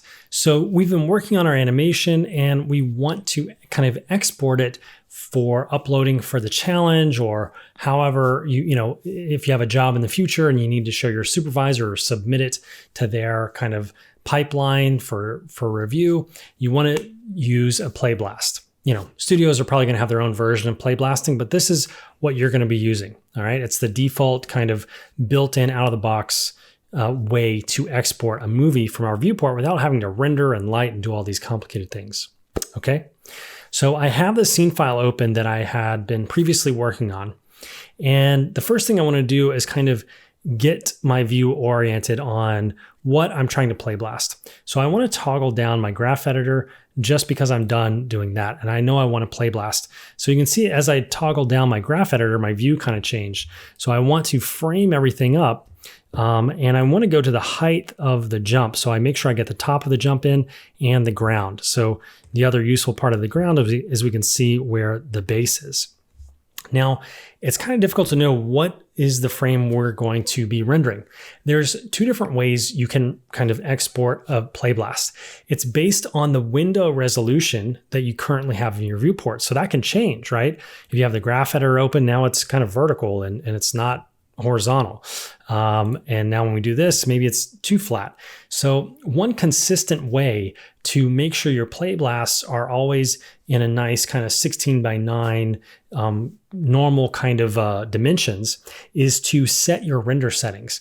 Now by default, they're already at a decent 16 by 9 resolution, but it sometimes doesn't hurt to increase that a little bit. So we can actually go to our render settings here. If we go to the clapperboard icon that also has a gear wheel up here, we can click that and we'll get a new window here that says the render settings. Now, the only thing you need to worry about is if we scroll down and we're in the common tab here, if you scroll down, we can choose presets. So we have 540 as the preset right now. You know, depending on like the compression that you use or whatever, you might want to use HD 720 or even 1080. For our purposes, I'm just going to use HD 720 just to demonstrate, hey, I can change this thing and there's presets here and I know that's going to be 16 by 9. So I'm going to close that. And now I frame this up, but I can't really see what is the framing because I've chosen 16 by 9, that kind of HD 720 preset, but how do I see that in my viewport? We can go up here and turn on this resolution gate. So now we can see, and we can actually see the number that we chose here, 1280 by 720, all right? And we can see this kind of gray area so that we can actually frame up what we're going to be seeing. Now we can kind of frame this up with the understanding that this is going to be our view. Now, because this is the top of the bounce, I know I can zoom in even more here so that we can see the bounces even more in the view. What you want to avoid is play blasting something and it's like all the way out here and the bounces are happening like this. That's not super helpful for you. So we want to zoom in here and kind of maximize the window space that we have inside this kind of gray shaded area. So we can zoom in here and we can get a decent view and kind of center this up. We can kind of line this up, the center part up. We can see front Z down here. I know that's kind of in the center, so I could center that up here. The other thing we could do to make sure it's kind of centered is turn on this kind of grid here. So we can, that grid is relative to the camera. So we can kind of line up that center part of the grid where all the numbers are with that center line of the grid in our shot. So I know that that's kind of centered up. Then I'm going to turn that off. All right. Now I know that I've set my framing up. I can actually turn this off by clicking the button again. Even though it's out of frame, I know I'm play blasting at the resolution of the render settings, and I'll show you how to do that in a second. So whether you have this on or not won't matter when you're choosing that option to use the render settings. So we could leave that on or leave it off. It's not that big of a deal. Something else I recommend doing is actually turning on the frame number for the display. So if we go to display, heads up display, and we actually include not just the frame rate, that's just for our own kind of knowledge while we're playing back in Maya, but the one that we want for Playblast is actually the current frame. So if you turn this on, it'll tell you what the frame number is here. And I think my head is maybe blocking that a little bit. So it'll tell you the current frame number so that when you Playblast this, and if I'm giving you reviews or someone's giving you a review and they're saying, hey, over here, you know, at this point in time, you should do this. Well, if you don't know what frame that is exactly, when you go back into Maya, you can be a little bit lost. So it's nice to have this burned into the Playblast itself by turning on the frame counter so that you can see the frame number and the person giving you notes can say, hey, on frame 32, do this, this, and this, and you know exactly what to do, where to go when you get back into Maya. Now, how to Playblast. If we right click down here, we can right click anywhere. It doesn't have to be where our time indicator is at that time. Anywhere in the timeline, right? We get all, right click, we get all of these options. So I can go to Playblast and choose this option box here. Anytime you see a little cube next to any menu item, that means that there's options to that. So we can click that and it'll open up the options for the Playblast. Now I have a format QT, which is QuickTime. And I think if you're on a Mac, it might say like AV something, not AVI. I think it says I'm gonna have to remember what that Mac one says, but essentially you need to install QuickTime first if you don't see this, and then you'll have to shut down Maya and then reopen it. But what this gives us when you install QuickTime, if you just Google QuickTime and then download QuickTime here, from whatever the default is here. When you download QuickTime, it will install these codecs that you can use that Maya will recognize. All right. So download QuickTime, restart Maya if you don't have this file format. When you restart, you should have something similar to QuickTime so that when your encoding here should be H.264 is kind of the good one to use that compresses it so that you're not playblasting and have like 2 gigabytes of a file size, because you can't upload that anyways. There's actually a 100 megabyte limit right now for my site. So I need to work on that if we go above that in length or file size. So there might be some workarounds for that in the future. But what we can do is say, yeah, we want this encoding. That's going to compress the file. And we want the scale to match our render settings. So by default, it should say display size from render settings. And then we can have the scale set to 1 so that we know we're getting a 1-to-1 representation. Now, if we chose, 1920 by 1080, and then we said 0.5, now we know we're getting 720. But because we're choosing 720, I want to choose 1. And then I want to save the file here. So we want to make sure that this is checked on, because that gives us the option to save this movie file. So when I hit browse, it should browse to my movies folder in our project. And again, we're seeing why it's important to set your project so that when you do stuff like this, by default, you get to the right folder. Now, if you weren't in the right folder, you want to make sure that your project is set before you jump in here, and then you can select one of these folders like the movie folder that we're already in. Like if you were in some other folder like the scenes folder, which you can't see anything because the file type that we're only seeing right now is movie files. So that's why it's not showing up the actual scene files that we've saved here. So if we go to movies, now we have file type that we can say, bouncing ball. And I tend to name this in the same way that my scene is named, so I can line up the version of the scene with the version of the Playblast. I, didn't do a version for this. I just called it Bouncing Ball Demo because I knew I was only going to have one version. But, for yours, you could say version 001. And I encourage you to use that kind of incremental save or versioning system that we discussed already in a previous lesson. So now when I hit save, it has given that whole file path to this section, and then I can hit Playblast, and it's going to run through every frame here, and it kind of minimized it because I'm working on a 4K screen, so it minimized it down to 720, and then it automatically opens it up in QuickTime for you to view. So now I can hit play, and I know where this is also saved. It's saved in the movies folder of this project. So this is the file that you would want to upload as part of your challenge to show that you've done the work, and then we can take a look at. Now you can see the one thing about having the resolution gate on is that within our movie, we actually brought that film gate in. So what we can do is, if we don't want that, just right before you Playblast, just for the Playblast, you can turn that off. And then I know I've set the options correctly, so I don't have to go in the options again. I can just right click anywhere on the timeline, click Playblast, and because it's going to be overwriting a file, I can say, yeah, that's okay to overwrite it. So it'll overwrite the file, and then now it should automatically open. And now we got rid of that resolution gate, all that gray area around. So we've kind of maximized the screen real estate of this video file. So again, this is what you're going to want to upload and as part of the challenge for this week, so that we can review and make sure that you are doing the assignments and can understand all of the steps involved in getting to this finished stage. Thanks for watching.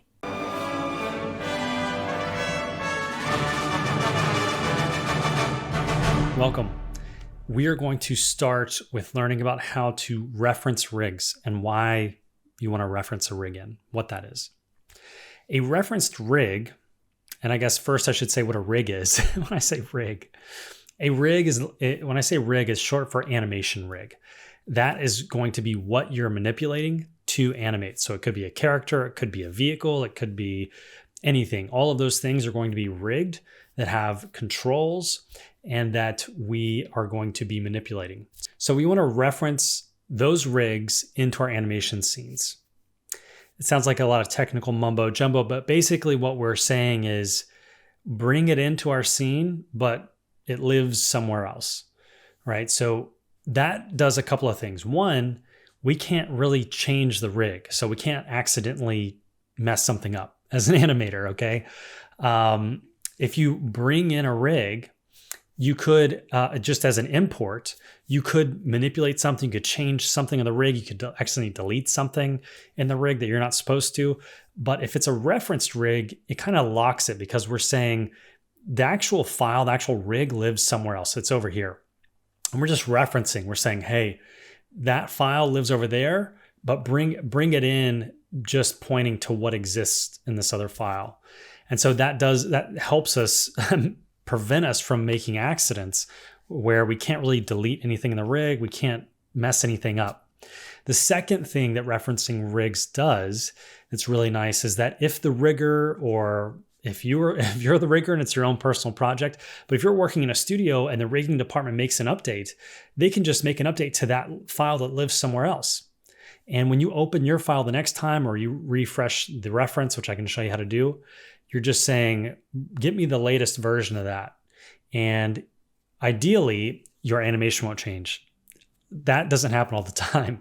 If they make any changes to names or they move bones around or anything like that, that can actually affect your animation. But in the best case scenario, a referenced rig, like in the ball rig I'm about to show you, let's say you want like a volleyball. Hey, Lucas, can you add a volleyball to this ball rig? Not a problem. And I can send you a new file and none of your animation will get messed up because I can say, hey, just point your reference to this new file because all the names, everything is going to be the same. All I'm doing is just adding like a little new geometry, which isn't animated or anything. So it shouldn't affect any animation. So what you could do is go get the latest. I can send you a new version and you can just point your reference to that one. And you'll have an updated rig in your animation scene and none of your animation will be lost. That's pretty cool. If you import it into your scene and you start animating and they want to update the rig, that's a nightmare. You have to figure out a way to export your animation curves and then bring in the new rig and then import and copy and paste your animation onto a new rig. You don't want to be doing that. Reference rigs is the way to go. So let's jump into Maya and this will make a little more sense. So here we are in a blank Maya scene. I'll just click the channel box here so it looks somewhat similar to your Maya classic workspace. Again, if you have any problems with kind of getting to this stage, just let me know. I'm going to change. I kind of like to have this background, so I'm hitting Alt-B to toggle that we've already learned how to do that. So reference rigs. We want to reference this rig in. You can access this rig as a download below this lesson. I'm also going to make it its own thing. So if you forget in the future and you want to come get it again, it's going to be its own kind of lesson and live outside of this lesson as well, in addition to that. So go ahead and download the rig, the download button below. And because you're going to need to know where you're saving this. So what I would do if I was you is I would make a Digital Creator School or Animator's Journey folder. And then in that folder, make an assets folder and then drop that rig in the assets folder. All right. So once you've done that, come back. So we want to reference in this rig. So let's go to File and we can scroll all the way down and we kind of see this references area. We can see it says references here in gray. So we have two options. We can create a reference or we can open up the reference editor. Now, like most things in Maya, you can do both. You can create a reference from the reference editor. So this is redundant again. I like to open the reference editor because I want to see it when it comes in. And I don't know, this is kind of just my quality control OCD. But this button, create a reference, is the exact same thing as if you go File, Create Reference, right? So now we're seeing, again, a button that does the same thing in 2 different places. Very redundant. We could also say file, create reference, 3 places. All right. Control R if you want the hotkey, 4 places. Okay. So you've downloaded the file, you've saved it somewhere. We need to know where that is so that when we say create reference, it's going to open up a window and you're going to need to navigate to wherever it is. For me, I have it in a file folder that I know where it is. It's already navigated there. So you can see all the versions. I rigged this myself. And you can see all the versions that I did up until this point. I'm calling it the extreme ball rig, and you'll learn about why I'm calling it extreme in a moment, because I have not seen a ball rig that does everything this ball rig does that exists anywhere. So I'm pretty excited about it. So you don't have to worry about all these options on the right. I've never touched any of them. And again, even then you can make changes to this after the fact. So even these options, they're not set in stone. So when I click reference, you can see now we've got some stuff to work with. And if I move this out of the way, you can see we can actually see the rig itself. So what just happened is we created a reference. If I click this to this file path, if I scroll it all the way out, you can see it knows where this file lives. Unresolved name. That is basically the location. If I was to update that exact same file name, I could just hit reload and it would bring in that update. You could also change this reference by just right-clicking and saying reference, replace reference. If I had Extreme Ball Rig version 2 and we had an animation in this scene and we didn't want to lose our animation, I could just click on Extreme Ball Rig version 2 and it would replace it. I could go ahead and do it because it's the same rig, nothing's going to change. But that's a way to replace a rig and ideally keep your animation. We can also unload it from the checkbox here.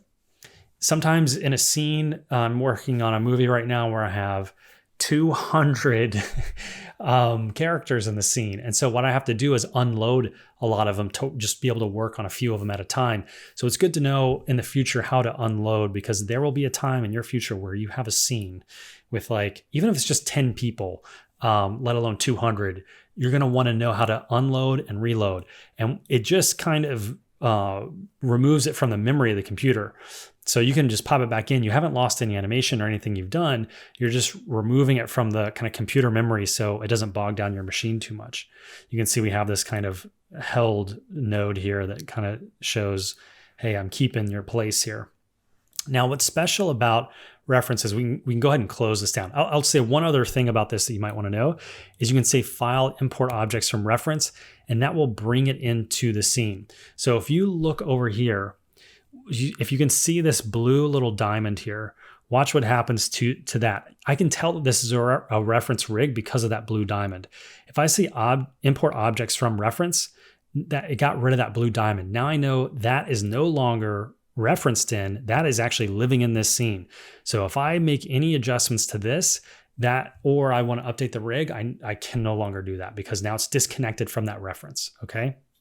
So I'm just going to delete this and re-reference it in. Again, I'm getting this window from File Reference Editor.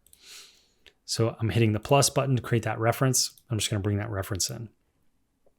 One advanced option you don't need to use or really know yet, but I want you to be aware that it exists, or that you can come back to this lesson. And if you remember, there was that one thing he mentioned, and this is it that you might want to know in the future. So if we go down here and we open the settings and preferences, it's this button down here, settings and preferences, or we could go to Windows and settings preferences here and go to preferences. Those are the two ways to get to preferences.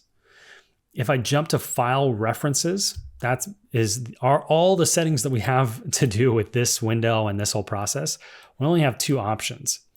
The one that you may need in the future is if you make a rig, or someone makes a rig and they accidentally put a keyframe on part of the rig somewhere, and you want to be able to delete it, you can't until you click this button. If you click allow edits on referenced animation curves, then you can delete that accidental animation. So this is just a future total obscure thing to kind of know. Sorry, there's a hair floating.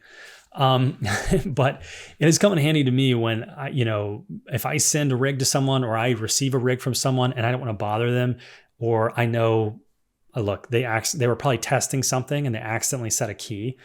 I want to be able to use the rig now. I have to go in and say allow edits on reference animation curves. If like it's something I've already been animating and I'm like, oh man, I can't, how's this going to work? I can actually just stay in this scene and say allow edits on reference animation curves, and then I can delete that accidental key. Again, that's not something you really need to worry about just yet. It's a bit advanced, so erase it from your memory, make a little note, and then just forget I just said all that, because I just want you to be able to know that that exists somewhere in the recesses of your mind for like 3 years from now when you're like, oh, isn't there a way to do that thing? It's a way to start accumulating knowledge, and I want to share as much as I know that could be useful. So I just wanted to show you really quickly, in case you move a rig around into a different folder and then you try to open up your animation scene and you get this error window that says, hey, that referenced file, I can't find it anymore. So all you have to do is just browse to where that new location is. You can also say make path changes permanent so that this doesn't happen again the next time you open this file. So I'll choose that, and also remember these settings, browse, and I'll jump over to where my rig is located. For this example, this is actually a student's animation that I'm opening up, and because I have the rig saved somewhere else on my machine, it doesn't show up as the same location. So I'm actually using an updated version as well. So it should kind of read those same files, even though the referenced rig actually is quite different. This is actually an updated rig, but because the names of a lot of the stuff that we're using on the rig is the same, that it actually, kept the animation, even though the rig file was slightly different. So that's also how you can update your rig file in the process. If you're moving something and you want to update it, you can just choose that rig file of the new location or the new rig file. So now that we have referenced in this rig, we are ready to animate. And let's jump into the next lesson. Thanks for watching.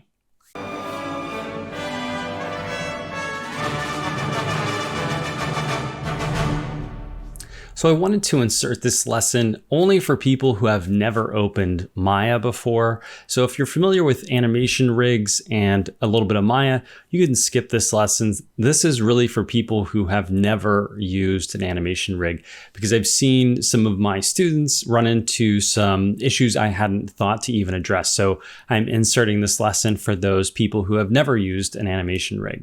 So let's jump into Maya and take a look at that rig. So I basically just want to acknowledge how animators use rigs, and in a very deliberate way. So we have the geometry, which is the ball itself, and animators don't animate geometry. We animate curves. We animate the control curves, which are these controls right here. And so what we also don't want to do is move multiple curves at the same time. I've seen students who do what's called a marquee selection. So you click select everything. And so now we've actually selected two controls. So if we try to move two controls at once, they're actually going to move the geometry that we're interested in. They're going to move it twice. They're going to move it once with this control and a second time with that control in real time. And that's why it's moving twice as much as I'm moving my mouse. So if I move it a little bit, it's going to move the ball twice that distance. So we can see we definitely don't want to do that, because we want to have precise and accurate control over the control rig. So I like to single click, or if I do click and drag select something, I want to make sure I'm only selecting the curve I'm interested in and not a bunch of other curves. And it can be especially kind of difficult, or you might need to be more precise when you have more of the complex control curves turned on. So especially from a side view, you could click, drag, select, and maybe from this view, you don't even really notice that you've selected the outer and the inner control, because there's these two right here. So we click, drag, select, we could accidentally grab both of them and have the same problem again. And this problem arises because controls need to follow each other. And so if you're selecting a control that's following another control, and you select both of those, then it's going to move once for the one that is following the other and for the other. So you're moving both at the same time. We definitely do not want to be doing that. The other thing we don't want to be doing is selecting groups here and moving entire groups together, because we're going to have the same problem again. So we need to be very precise in how we're using animation rigs. We can't just do whatever we want. These are built, it's like walking through the window of a house. Like the windows aren't meant to be entry and exit points for people. That's what doors are for, right? So you need to use things in the way they're designed to be used. And so that's why I just want to have this quick little lesson to acknowledge that there is a best practice. There's a way that rigs are meant to be used, and it's not by just kind of click, dragging, selecting everything and start moving stuff and then grabbing groups and then moving groups. And then all of a sudden your rig is completely broken because it wasn't designed to work that way. So we want to undo all that and be very precise about what we're clicking. Single clicks, or if we do click and drag, we want to make sure we're just selecting the only control of interest for the animation we're doing. Now, typically, you can also have kind of translate only and rotate only controls. And it's easier sometimes to stay organized in that way when you know that, okay, this control is only going to take translations. I'm only going to use that control for translations. And this other control, I'm going to only use for rotations.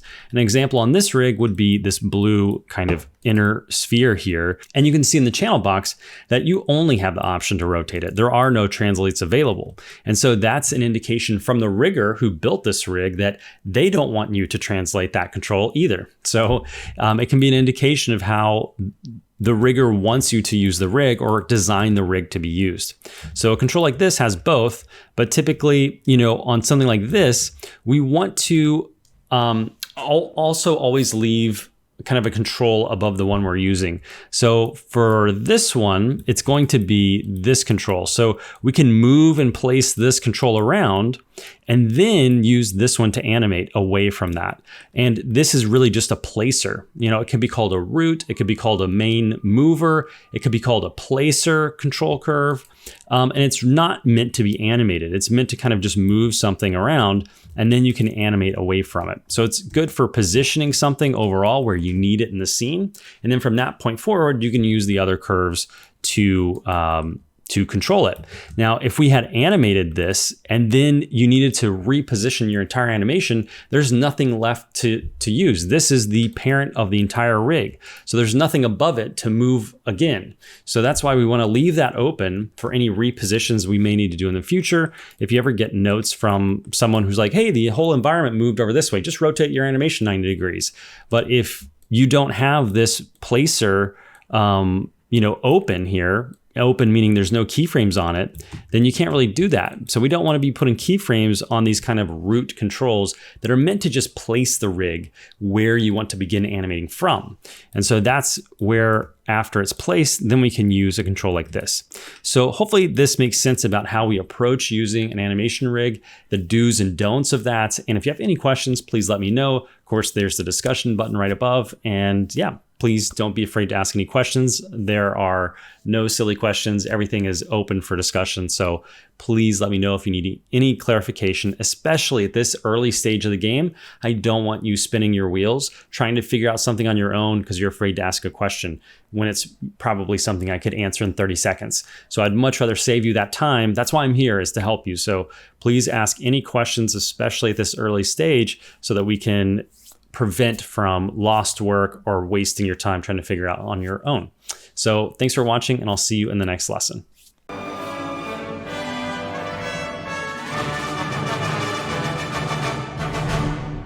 Okay, now we are ready to set our first keyframes. Now, this is what being an animator is all about, setting keyframes. That's going to be your whole life. You can call it setting a key, setting a keyframe. Those are interchangeable words. So either one, an animator would know what you're saying. Set a key, keyframe. This kind of goes back to when there were 2D animators, or there still are, but essentially you would have keyframe animators, and they were responsible for setting what's known as like the golden poses or the key poses. So in that phraseology, key poses meant like the main poses. When we go into a software, a key actually means like an indication, like we're setting a value, right? So just so that you know the history of how that came about, keyframe animators, they would set those main poses in drawings, and then that would be handed off to in-betweeners. And those in-betweeners would be able to tell based on the timing charts that the keyframe animators made for them how they should draw their in-betweens. So the keyframe animators were basically seen as like the superstars, and the in-betweeners were more the junior people just starting out. Now, as 3D animators, we do it all. We are the in-betweeners and we are the keyframe animators. So that is a big responsibility, but keyframe and keying really indicates an operation that we're doing physically in the software to say, hey, save this value in time. Okay, that's important. It's not just save this value on this frame in time. Okay. And so that's what keyframing is. That's what setting keys are. And if you hear someone say in between, they're really just referring to another type of key. It's the same thing. We'll get into kind of that process a bit later on in this module of the animator's journey about those kinds of different words, golden poses, extremes, in-betweens. Those have their own phrases, but just know, I just want to give you a little backstory on what's that phrase from? Why are we saying set keys? That kind of comes from 2D animation, which is what we owe all of our animation knowledge to. So let's jump into Maya and set some keys. So here we are back in Maya, and you will have watched by now the referencing the animation rig into your scene. So we're already at that stage. If you haven't done that yet, please watch that lesson, download this animation rig and reference it into a new scene. We can go ahead and set our project as well, just as a best practice that we've already learned how to do by saying File, Set Project. I'll go ahead and choose my folder structure for this. So I'm going to choose week 1, since this is week 1, and I'll say Set. Then I'll say Create Default Workspace, and I'll just jump back here and say under the project window, yes, accept. I want all those folders in there so that when let's go ahead and save our first file. We can go File, Save Scene As. And if I'm in some other folder here, you can see your current project is right here, right? We can see that file path that I just had, Module 1, Week 1. And we have shortcuts to those folders that we just agreed to. So if I click Scenes, I jump right to that Scenes folder. So now I can say, keyframing version 1. And I like to put 001. I'm on version 132 now at work on a scene. So it's good to have 3 decimal places is what I'm getting at. It's a good habit to get into. Okay. And I'll say save as. 9 times out of 10, you're not messing with the options on the side here. So I'll say save as, and we can see at the top here, we can see our file path. So I know I've saved this. It doesn't say untitled or something there. And if we make a change, if I move something, you'll see that we'll get an asterisk here. So that indicates that we have unsaved changes in our scene. I just wanted to show you that real quick. So we've saved our scene. We got our file in here, our animation rig referenced in. Now let's navigate in, and we can see that we have these kind of what are called curves, and these are called control curves. So essentially, these curves are manipulating joints that are kind of hidden inside the rig. We can't see them. We as animators, we shouldn't be touching them. We don't animate joints. We don't animate the skeletons of a character. We animate control rigs. All right. And the control rigs are curves. And all curves are just these. If you go to curves and surfaces and I pop one out, this is like the default. So you can see it's kind of bland and it's very thin. I like my control curves to be vibrant and a bit thicker so they're easy to see and select. Now, the other cool thing is you can hide these very easily starting in Maya 2020, I want to say. Definitely in 2022, if you hit Alt-1, I'm hitting Alt-1 on my keyboard, and that will hide control curves. If you go to Show, you can actually do that here, and you can see the hotkey for that there. Now remember, this is just for this viewport. Now in the future, when we have multiple, we can have multiple viewports open. You'll have multiple of these menus, so you can change it. You know, if you want one side to have the curves on and one side not to have the curves on, you could do that for each viewport. So you can have the curves off, or I can hit Alt-1 and that will turn them back on. Okay. So now we're kind of zoomed in here. I can also, of course, hit F to frame up if I was, somewhere I didn't want to be and just want to quickly navigate close up to it to start animating. That would be the way to do it. Now to set keyframes, there's a couple of short keys and a couple different ways, of course, to do it. It's Maya, of course. There's very redundant ways to do everything. Now, the first thing I want to mention is the idea of auto keying. Auto keying is how I work. You may choose not to do that. I know some animators that don't. It's very uncommon not to have auto key on, but auto keying is this button down here. So if I hover over it, you can see in the bottom left of the frame down there, actually down here, where my mouse is, you see that question mark, this little help area. As I hover over it, you can see what things are called. If the tooltip right next to my cursor doesn't pop up. So I can see that's the auto keyframe toggle. So if I click it and it's red, that means it's on. What that means is it's not going to set a key for me, right? If something doesn't already have a key on it. So I first have to set a key, and then it will auto key any changed value of something that already has a key on it. Okay. So with that on, I recommend having that on. With that on, we can set our first key. So we can set a key, the hotkey is S. And if I hit S, a couple of things happen. You can see the channel box over here turned red. And if you don't have the channel box open, again, that's this button right here. So you can see that here, or from this tab, we could close that tab down or open it, switch between tabs here or right there. So we can see that the values have changed. Translate XYZ, rotate XYZ, and scale XYZ have all changed. And we can see, if we look in our timeline down here, that on frame 1, which is where if you open a new scene, you're going to be on frame 1, that there's a little red tick mark. That's a keyframe. That's a key. And so if we drag our timeline forward and hit S again, we can see it's going to make another red tick.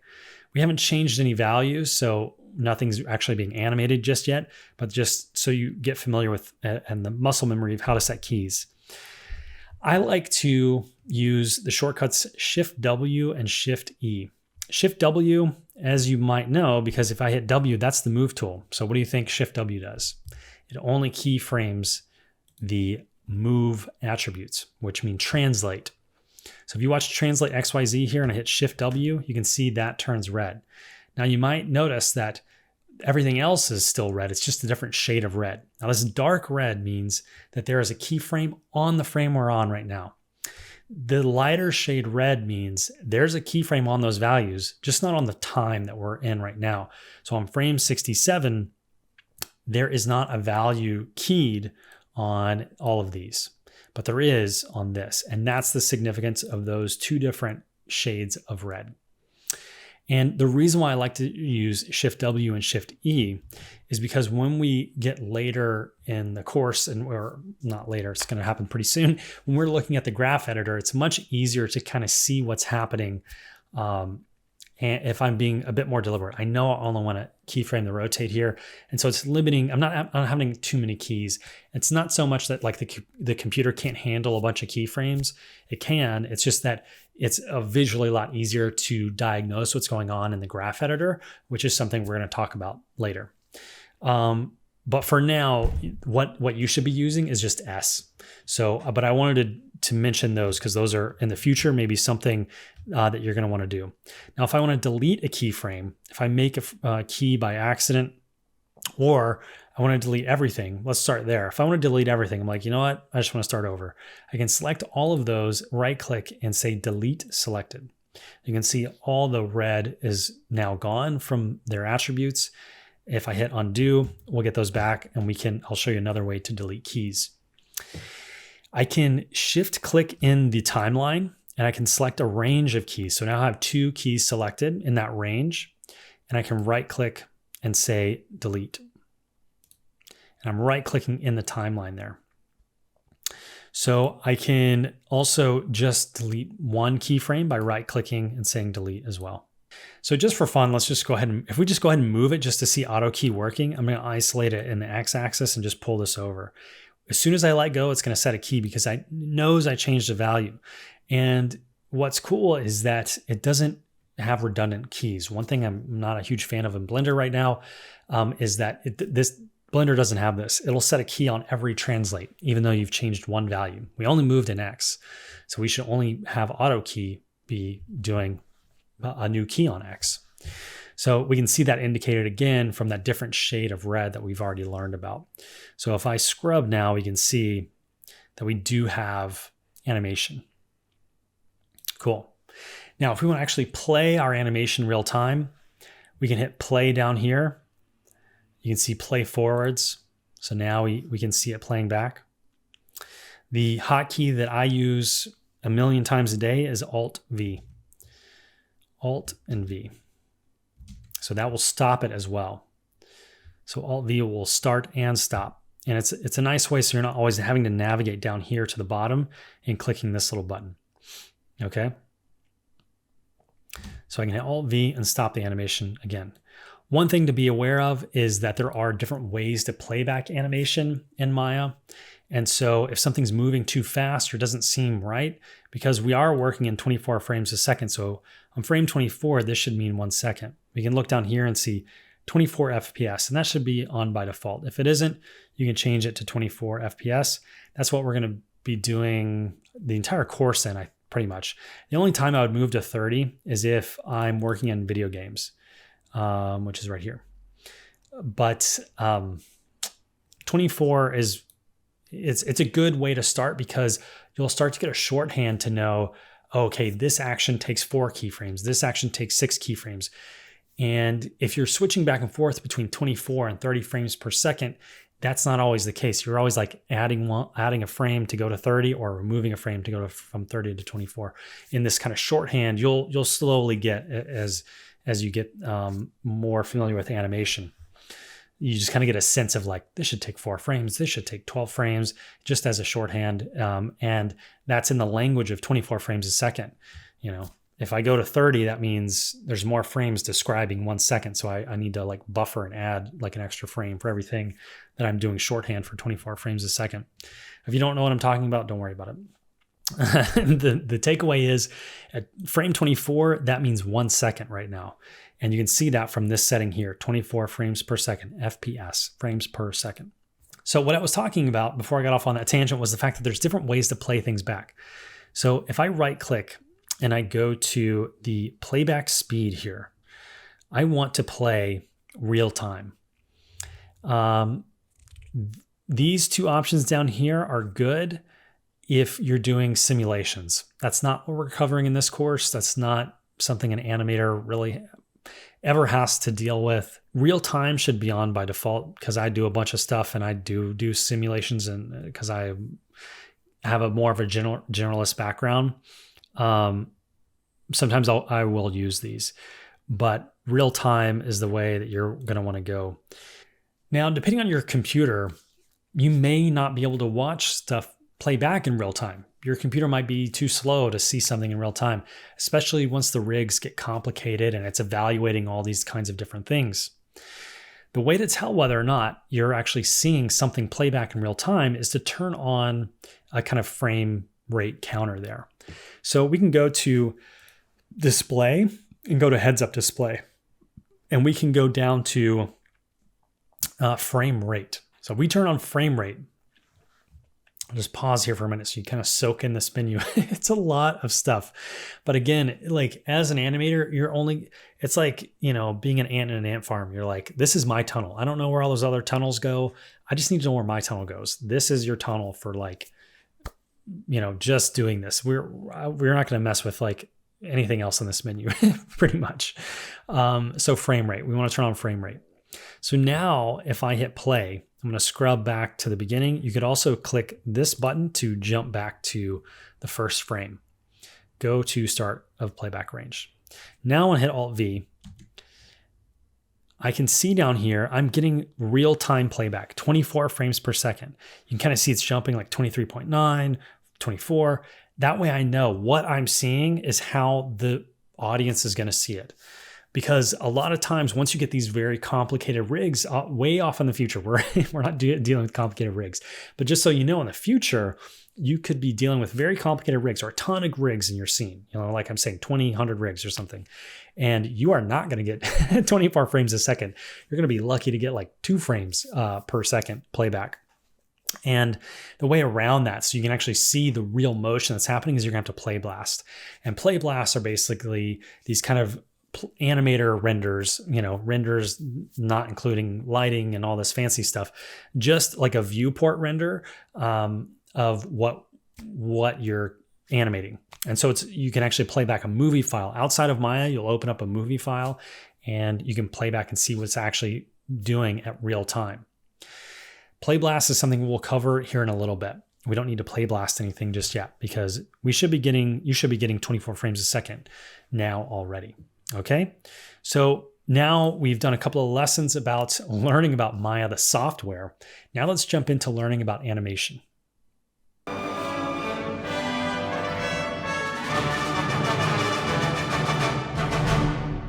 So I want to introduce the ball bouncing kind of concept. Why are we doing ball bounces? It's because everything is a ball bounce. Someone walking, their hips are a bouncing ball. A ball actually falling and hitting the ground is a bouncing ball. Baseball, football, soccer ball, whatever it is. You can think of things and break complicated, crazy rigs down that have I animated Outriders that had 6 appendages. I could think each elbow is a bouncing ball, each wrist is a bouncing ball. And I could at least deconstruct something down to the essence of this bouncing ball. It's the fundamental thing you need to do to move forward, to grasp concepts around the bouncing ball. And what's great about this is the fact that it is very methodical and straightforward. It's not some nebulous abstract idea. The bouncing ball is notorious in the animation community. Everyone started here. So I know it can be a bit frustrating to feel like you may be starting off slow or something, but this is the goal. This is where you really need to lean in and learn this stuff, because if you don't get this, you're going to hurt the whole way through. So the better that you get the bouncing ball stuff, the easier and better you're going to understand everything else. And when you run into trouble, you'll be able to revert back and be able to deconstruct everything. Let me think about this in terms of bouncing ball, and you'll be able to deconstruct and think of in these more simple terms. And it's a great way to start. And I use these concepts every single day that all start with this kind of round of exercises that we're about to be doing. So I hope you enjoy it, and let's get started.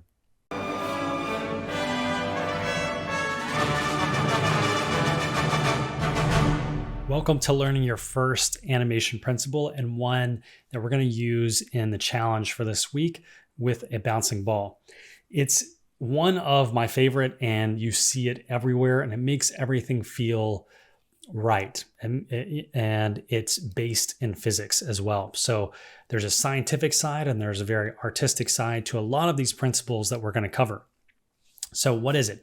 Ease in and ease out, or slow in and slow out. And it is a concept that's essentially based around this idea that objects in motion tend to stay in motion, and more importantly, objects at rest tend to stay at rest, right? This is Newton's law of whatever. We don't need to know the specifics, but you can think of this like if you ever had to help push a car that's stalled out, and you need to push a car, it's going to start slowly if it moves at all. And if you start pushing that car, it's going to slowly pick up speed, and it's also going to stop very slowly. So you don't want to get in front of that car. If you try to slow down that car, you could get smashed between something as it is slowing down. It might not slow down until it hits something, so you could get squashed, right? So there's these two concepts. If you think about, pushing a car, you're going to be pushing a car. It's going to start very slow. That's slow out. That's ease out.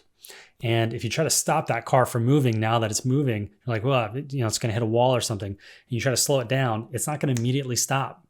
And so that's a slow in or an ease in. It's going to slowly stop, right? So there's other different ways to talk about it. And that's why I wanted to give this quick lecture and give some examples, because this idea exists everywhere. So let's think about it in some different ways. You see this in sports all the time, and this is something that people train and they practice to change direction. Think about changing direction. That's basically what we're describing in this car example of you need to move in one direction and you need to stop moving in that one direction. Let's say we wanted to, if we're playing soccer or football and we wanted to juke or dodge someone, we have to change direction really quick. And our success on whether or not we dodge this person is based around the fact that it's very difficult to change directions quickly. And that's because of this principle of ease in and ease out. Everything eases in and eases out. Okay. When we're not talking about impacts, we're not talking about impacts right now. We're just talking about something moving and changing direction. Impacts are slightly different, and we'll talk about that later. So if we're just moving something, if we're changing directions of something, let's say, for example, you have these battle ropes at a gym. And the whole concept around that exercise is that it's difficult to move something and change its direction, right? That's the whole concept and workout you're getting, is the fact that it's hard to move and change direction. So the up motion and the down motion, you can see those are the slowest parts. The in between is the fastest. So on moving the rope up, we have the slow out. Now it slows into the top and then slow outs on the way back down. And in between is the fastest. When we're not trying to change direction, that's the fastest part of that motion. Now, the same thing for, let's say, a soccer on your knee. If you're kneeing the ball, let's just ignore the impact for a moment. As the ball rises up, it's going to get slower and slower and slower as gravity is acting on it, and then come down. So we have slow in as it's coming up, and then slow out as it's coming back down, as it overcomes the force going up, and then gravity takes over and pulls it back down. Now, the soccer example, again, why are penalty kicks so exciting? Because if a goalie commits to one side, they can't change direction. It's too late. This goes back to the idea of ease in and ease out. There's not enough time for him to ease in and ease out and change directions. And that's why it makes penalty kicks so exciting to watch. Because when that goalie commits and they miss it, they miss it. There's no changing directions. It's too late. Think about something huge like a train. Those don't just all of a sudden come to a stop. Same thing if you're driving. You're a bad driver if you all of a sudden try to stop the car. But even if you do, that there's still going to be some slow in to that stop. But especially with like a big train, it slows in to that stop position. So it's nice and smooth. But if it's moving at a fast rate, that's a constant rate. There is no slow in or slow out. It's cranking along like a train. Now, kind of back to the car example, if we burn out a wheel, we're like taking off real fast, there is still slow out there, even though to our eye, it may look very quick, like it's all of a sudden. It's not. When you slow it down, there's still a gradual ease out because it's having to overcome a bunch of forces, which we'll talk about later. But basically, there is always going to be that kind of slow out.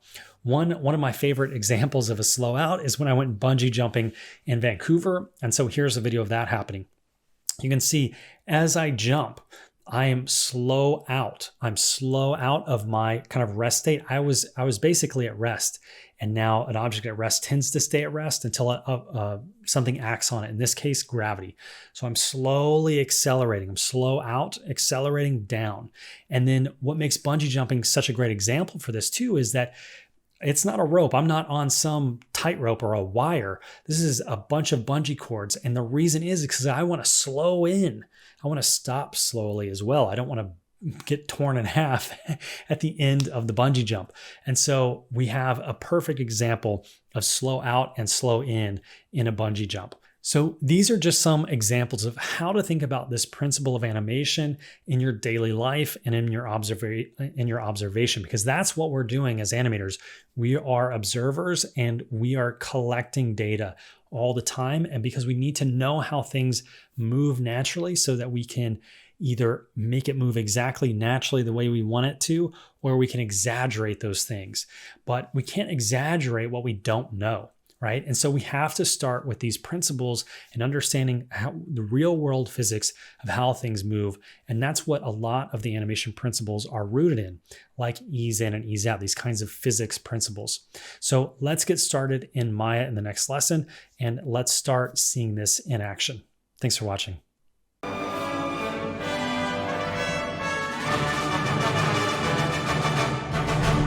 So let's jump back into Maya and learn a little bit about animating with ease in and ease out. And we're going to start with our ball rig. So go ahead and open that up and get that started.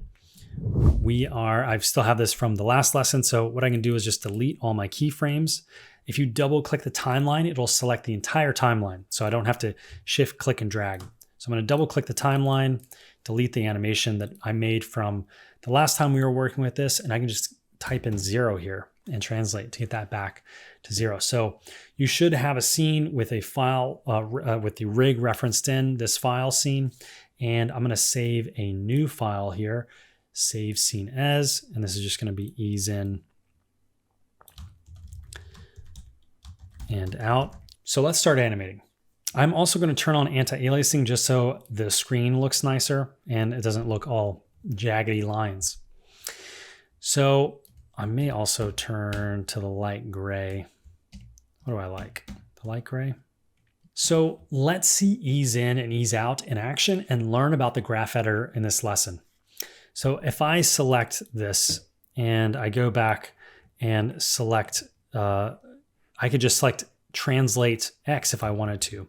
So I'll show you another way to keyframe. I could say key selected here. So that's another way to keyframe something. So I'm only going to be affecting translate X. And because I have auto key on, if I move that anywhere, it's going to change that value for me. So I'm going to move to frame 24. I'm going to move it out here. I could type in a number as well and just keep it even Steven here, 10 units. Okay. So I have this moving 10 units. And if I want to have this move back to the origin, after another second, so I chose frame 24 because that's 1 second. And then 1 second later, let's say it should go back. One amazing shortcut I love in Maya, remember this, is middle mouse drag.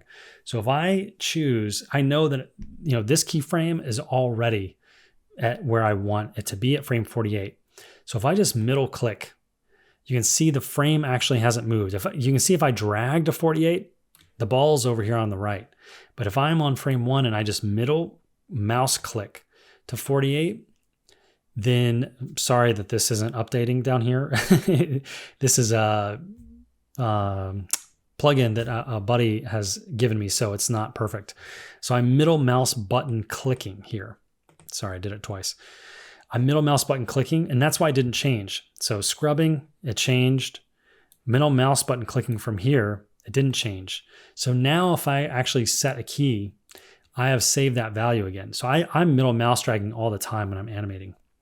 It's something I do all the time.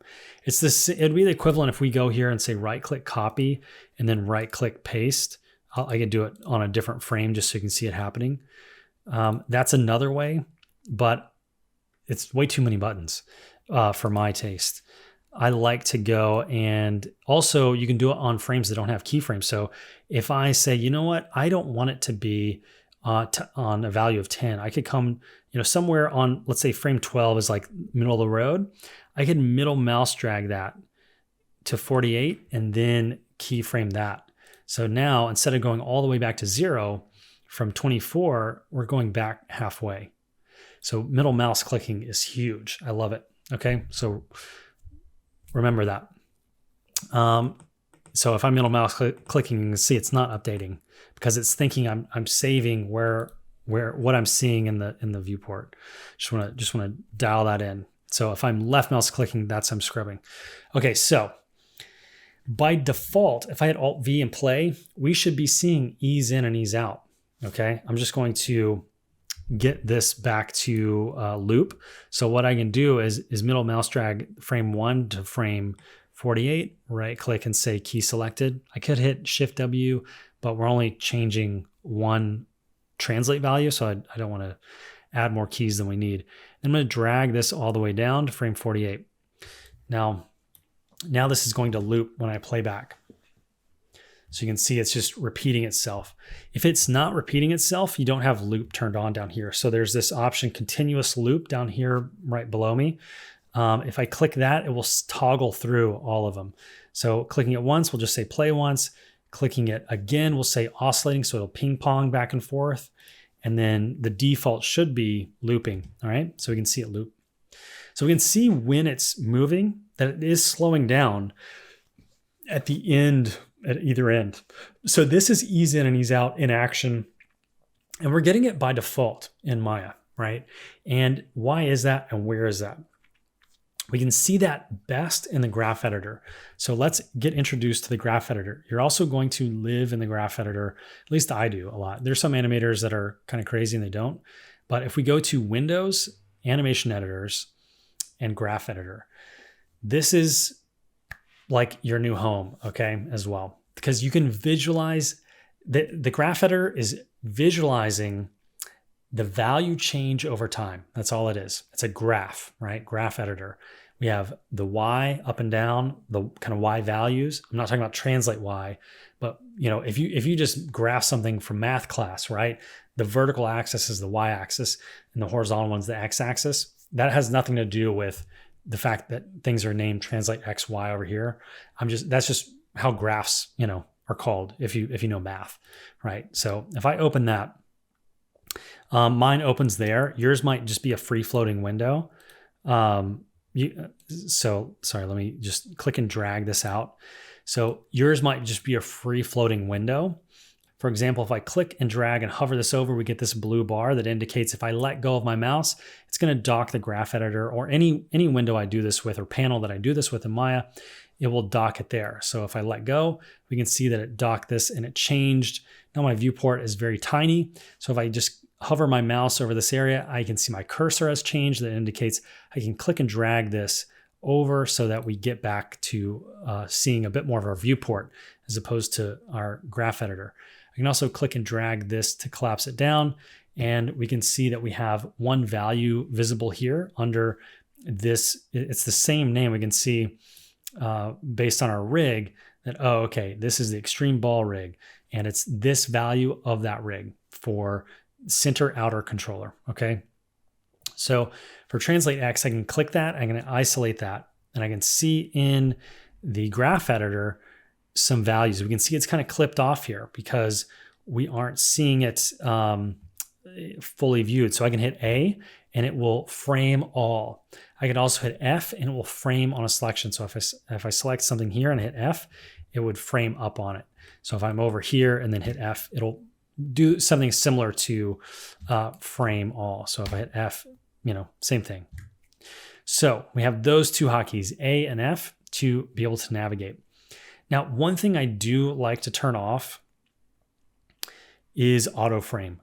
This is on by default. I do not like it because when you're navigating in the graph editor for like zooming around, which I'll show you the shortcuts how to do all that to navigate in a second, it will like snap you back. It'll try to keep auto framing all the curves that you have. It's super annoying. It was something introduced in like 2018 or something maybe, or 2019. I like to turn it off. Okay, so that's off. You can see if we don't have Translate X selected, magically our curve disappears as well. So we want to make sure that we have that selected so we can see our curves. So what we're seeing is a representation of value over time. So if I hit Alt V, we can see there's also a playhead in here. So if I hit Alt V again to stop, I can see that I can also scrub this and play back here as well. The other cool shortcut is holding down K and left clicking. You can middle mouse drag here to like do set keys the way we did. You can see the viewport's not updating. But if you hold down K, holding down K and I'm left clicking, I can scrub here. You know what else? I can hold down K and click and drag in the viewport as well. You can kind of do this anywhere. It's a really cool shortcut. But you can also move this time indicator here. And so what we're seeing is this graph move, the value is on the Y-axis up and down. And time is across the x-axis, left to right. All right. So we're just getting a visual representation. We can see that from zero, the value changes from 0 to 10 back to 0. Now we can see it's in this kind of parabolic, I guess is the word, kind of mathy word for this, arc, right? It kind of slow out and then it slows in. That's the ease in and ease out. This is what I'm getting at. The visual representation of ease in and ease out. You can see it happening in the graph editor. Now, if we didn't have ease in and ease out, let me click and drag this. Now I have all my keyframes selected.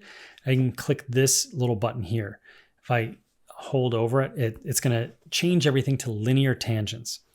Now, tangents is a fancy word for this little handle thing here. If I zoom in, so let's cover navigation real quick. If I hold down Alt and right click, it's the same thing, in the viewport. It's the same thing that you do. If I want to zoom in here, it's Alt left click. If I want to zoom in here, it's Alt left click.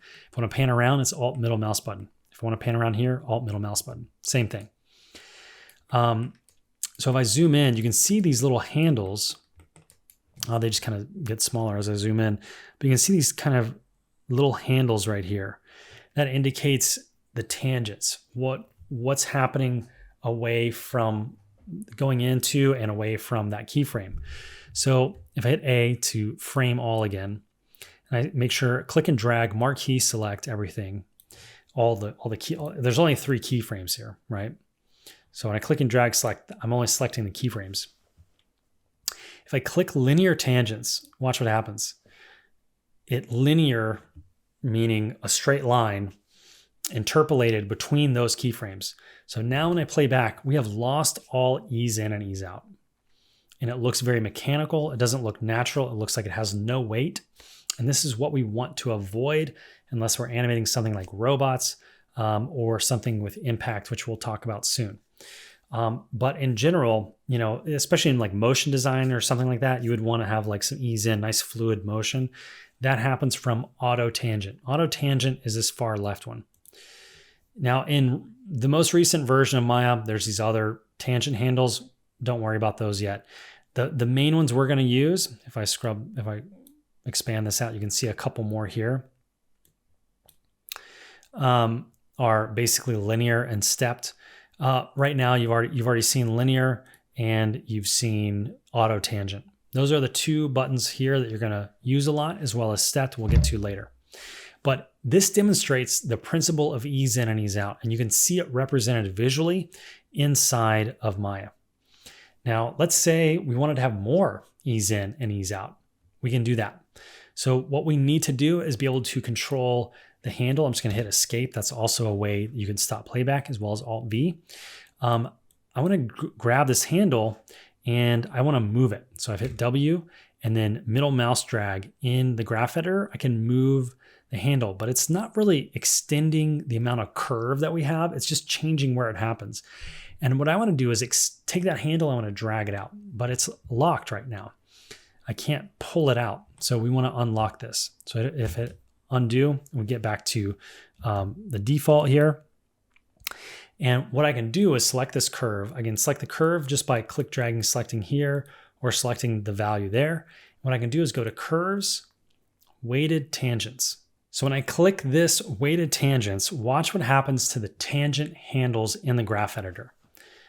So I click that, you can see they just got a lot longer. That indicates that they just became weighted, meaning I can add more weight to one side or the other. And, but it didn't change, even though they got longer, it didn't change the actual curve of our value of our translate X at all. But I can now click and drag this around and actually extend this out. So now I'm actually adjusting the slow in and slow out of this keyframe. Now you can tell as I'm middle mouse dragging, the tangent handles are no longer kind of flat. They're, now the apex of the curve is up here and I don't really want that. How do we keep a tangent handle flat as we extend the weight out? We hold down Shift.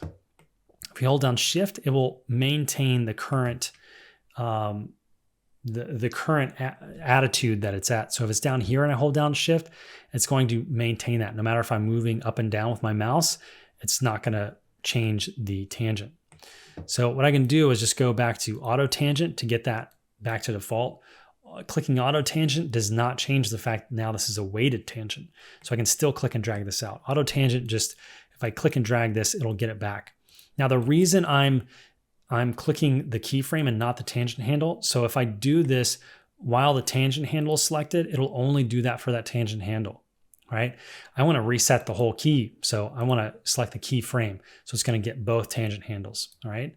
So if I hit shift and middle mouse drag, now we have a flat adjustment of this. So if I pull this way out, this will visually represent a very slow in.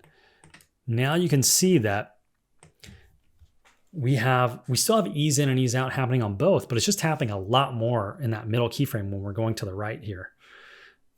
Sorry, the screen is flipped, so to you it's going this way. So it's slower when we go here, it's slow,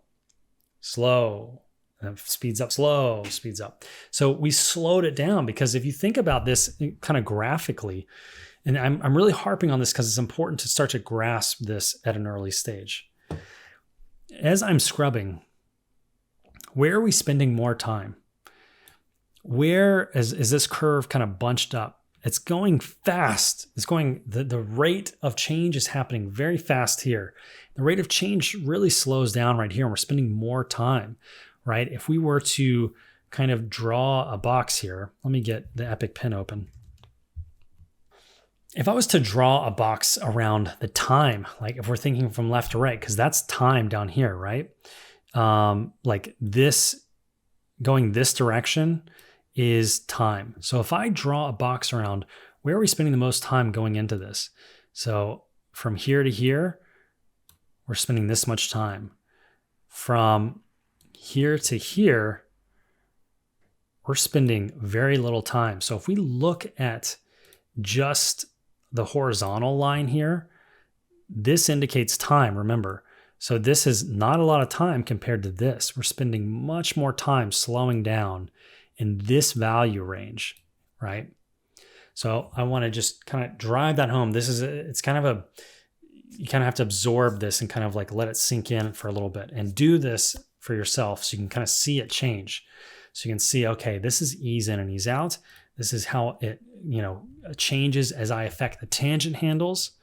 And, we could do that here as well. I can shift middle mouse drag. So now it's going to slow in and slow out. Now that square that I drew, it's very thin for this section. Let me change it back to red just so that's clear what we were doing before. So it kind of matches here. This is a very, let me undo that. I'm trying to get like where it's super thin. So we're covering a huge range of value in a very short amount of time here. The value is huge. The time is not. So it's going to move. What that means is it's going to move fast through this range of frames right here, right? So let's play it back and see what we just did. So I'm hitting Alt-V. See how it slows out more now, but that also means it speeds up. And so that dovetails very nicely into more animation principles we're going to cover in the next lesson. Thanks for watching.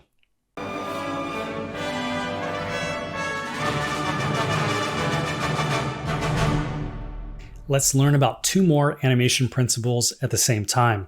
They're called timing and spacing. Now, I want to teach them together because I think conceptually they're probably often confused, but they're interrelated, but they can act separately. So it's good to learn them together so we can see how they're different and how they affect each other. So we have the example from the last scene where we were learning about the graph editor and ease in and ease out. And it's a perfect time to also look at spacing and timing. So timing indicates what it, obviously what it is. Timing, how long something takes to go somewhere. The timing between something. So we've set with these keyframes the timing, right? We have a keyframe on 1, a keyframe on 24, and a keyframe on 48. The timing of this animation is 48 frames long, and the main keys happen on 1, 24, and 48. We could change the timing, right? We could say, you know what, instead of 24, I can shift click a keyframe if I want to move it, and then we can click and drag and move it around. Now I could also, I'm gonna hit undo. We could also move the key here, hitting W and then shift middle mouse dragging.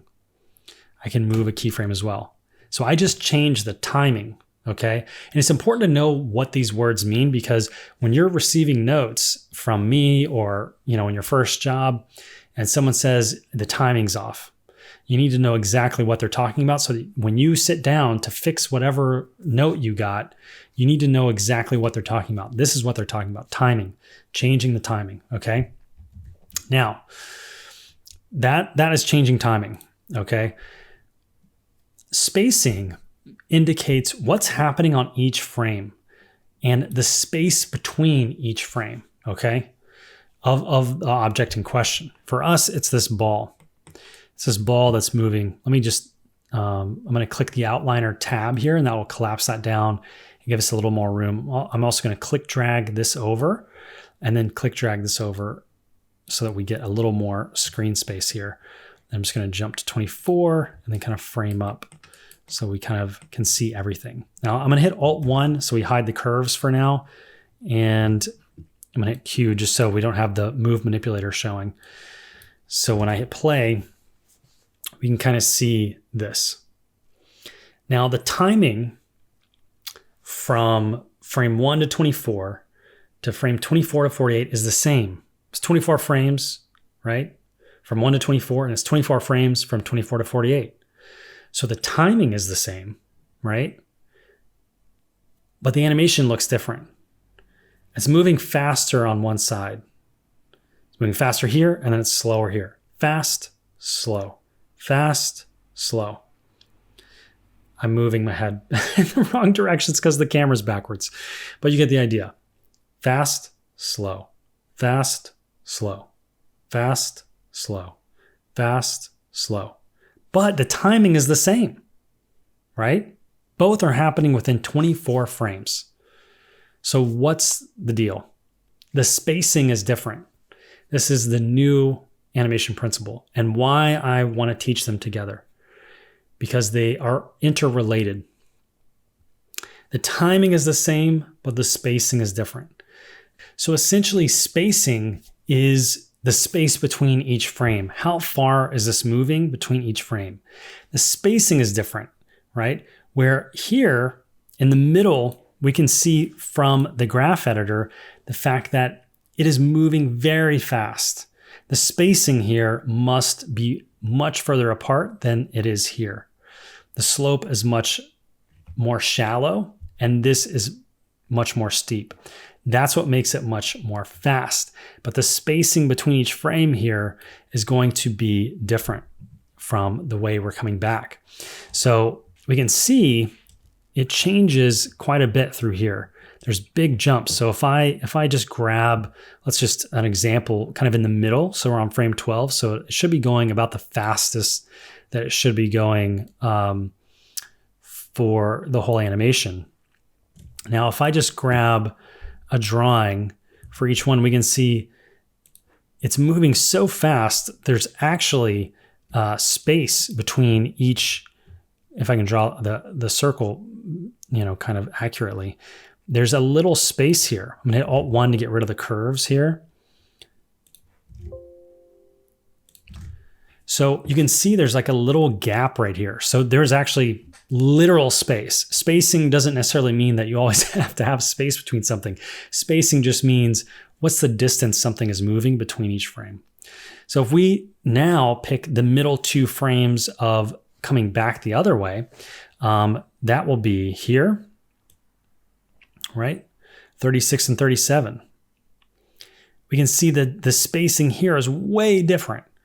So let's compare those two. Let me grab a different color and grab this. So now, not only, I mean, it's not even in the right place, right? Like these are kind of here, and this is still slowing out. It's still coming out of where it was. So we have 36, and then we have 37. So look how much overlap there is here between those two versus the yellow, right? So when we're coming this way, we're going from left to right, the spacing is huge. See how much is changing? I'm going to give you another shortcut right now. Alt and the greater than or less than brackets is how you toggle between individual frames, okay? This is another big one, okay? This is huge. This is right up there with Alt V and F, Alt and the greater than, less than signs. That's how we're going to toggle between frames. Now, while we're on the topic, the other related shortcut to this is if we don't hold down Alt and we just hit greater than or less than, we'll actually jump between keyframes. But if we just want to jump between individual frames, we need to hold down Alt. So as I'm moving forward in time, we can see the spacing is huge here. I'm going to toggle back and forth between these frames.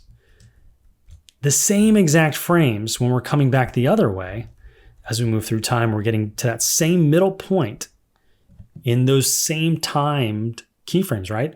1 through 24 and then 24 through 48, right? The spacing is way different. So changing the timing doesn't necessarily mean that the spacing is going to change relative with it, right? You could keep the timing and change the spacing. That's the big takeaway. You could change the spacing and keep the same timing. So even though something is happening in the same amount of frames, 24 frames, it can happen in different ways. And that's controlled through spacing. And that's related to the first animation principle we've already learned, ease in and ease out. What we're manipulating is how much ease in and ease out there is. And that changes the spacing. And that's how all three of these animation principles that we've learned are related and interconnected. If I can put my hands together, how they're interconnected, okay? So that's why I'm teaching these principles in the order that I am, so you can hopefully start to see and piece this together. Oh, okay, this is how all of these things are interconnected. And not just that, how I can manipulate these things to move in different ways, okay? And also when you're getting feedback in the future in your first job, and he's like, I like the spacing, but change the timing or whatever, you'd be like, oh, okay. I know that what he's saying is he likes the spacing. So how it moves really quick, maybe here, but the timing of this, maybe it needs to ease in more. So, we could change the timing of this, and by the nature of changing the timing, the spacing is going to change. So if we wanted to change the timing here, but he's like, but I like the spacing, that means we're gonna have to compromise somewhere. We're gonna have to have even more slow in and more slow out here to keep that spacing like it was. So we changed the timing. Now we're gonna have to adjust the spacing again so that we get those big jumps. So you can see that we're missing that big jump. If we look at the yellow circles, so now I can shift middle mouse drag the tangent and try and get these to somewhat align to where we were, right? It's getting close. So there's a little bit of back and forth here to that. Now, one thing I didn't mention when I was shift middle mouse dragging, you can see there's this kind of question mark here. And what that's saying is, which direction do you want to go? That means for this, if we go up and down, it doesn't mean anything. That's why I didn't really mention it, because these tangent handles can only go one way. But in the future, if you want to change the keyframe itself, and I shift middle mouse drag the keyframe, it's going to take the first direction I move as the way that I want to isolate. So if I'm shift middle mouse dragging, I get a question mark until I move my mouse. As soon as I move my mouse, now we're isolating left to right. If I shift middle mouse drag and I move up, now we're isolated up and down. Even if I move my mouse left to right, I'm moving the keyframe up and down. And that's the only way I can move it. Same way if I do it left to right, right? I can move my mouse up and down, but nothing's going to happen. It's only going to go left and right. Okay. I just wanted to mention that just in case you go off and start trying to move the keyframe yourself. So that is spacing and timing. And now you know 3 animation principles: ease in, ease out, spacing, and timing, and what they mean and how you can manipulate keyframes and tangent handles to adjust all 3 of those. All right. Thanks for watching. I'll see you in the next lesson.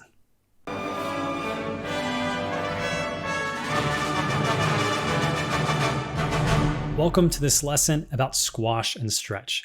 It's an animation principle that's one of my most favorite and fun to use. Squash and stretch is exactly like it applies. It's basically the squashing and stretching of any object that you're animating.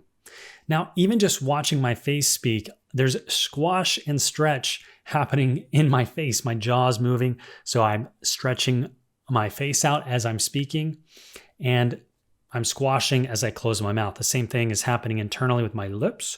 As I talk, my lips go in and out, and up here, my eyes blinking have squash and stretch. So similarly to the ease in and ease out examples lecture that we had, there is squash and stretch all around you. And it doesn't always have to be super exaggerated. Like, I don't have to scrunch my face up or talk like this for you to see squash and stretch. It's happening on a very small level everywhere, right? I have a fleshy face. I have bones that move. Even your bones are flexible. If you ever, right before they break, they're very flexible. So there's squash and stretch even in a rigid structure that we think of like bones. But let's take a more specific example with some footage that I took here. So on the left, we have 240 frames per second. So that is a very high speed kind of for slow motion capture. And then on the right side, we have 24 frames a second. So that's typically what you would see film and kind of the rate that we animate at, but that's a 10 times difference. And the reason why I wanted to do drop a little tiny tennis ball, this isn't a real size tennis ball, it's like a dog toy size. The reason why I wanted to use this as an example is because you'll be able to see in the frame rate another reason why we use squash and stretch, and that's related to motion blur. So on the left side, if I start playing back and I pause somewhere kind of where it's going the fastest, you can see that even at this slow motion speed, that the ball appears to be kind of stretched out because there is some motion blur occurring. So up and down, right? The direction it's falling, it's kind of blurring it. Well, this is even more exaggerated when we have less frames to describe our animation or footage. Compare how much more stretched the right side is compared to the left side. Now, I'm demonstrating this because I wanted to show it's basically like a lens artifact or a camera artifact that's happening in camera that's related to the shutter speed, okay? And so that's important because if we're animating a lot of our stuff at 24 frames a second, and if we're doing Playblast or something that's like just capturing a viewport and it's not rendered with motion blur and all this fancy stuff at render time, then we need to put some of that into our animation just to help to convey that fast motion, okay? Now, it does also help with impacts. That's where you're gonna see it the most obvious. If I scrub forward, I believe we see, even in this small example, I'm dropping this from, maybe 2 feet or something. Even in this example, I believe we'll see a little squash and stretch in this frame. You can see it squashes here and then it kind of stretches. So even on a small level here, we see squash and stretch occurring in that one. The 24 frames a second happens so fast, you almost don't even have a chance to see the impact. So that's also something good to remember when we're talking about squash and stretch. Because our animation is at 24 frames a second and the viewer is going to be viewing it like it was filmed with a camera. So we need to know these kinds of artifacts and features and flaws in a camera that will match our expectations of what the audience is wanting to or expecting to see as if they were seeing it filmed on a camera, which most shoot on, and for movies shoot at 24 frames a second. If you're in Europe, you might deal with 25 frames a second. And if you're in video games, you might be doing 30 frames a second, but they all live in that range. Definitely not 240 frames. No one's animating at 240 frames a second. But I wanted to show how the reduction that of motion blur happens when we increase the shutter speed, and that kind of blur that we're getting is actually from the shutter speed. Okay, so let's take a look at some more examples of an actual impact. So here is a great YouTube video that shows the squash and stretch that's occurring. So we're getting some stretch and squash there because there's essentially this kind of wave effect happening as the ground is basically hitting the ball back up by the fact that it's not moving at all. So the ball is essentially getting hit by the ground as it comes down, and that force is going back up through the ball. And depending on the elasticity of a ball, it will bounce more or less, right?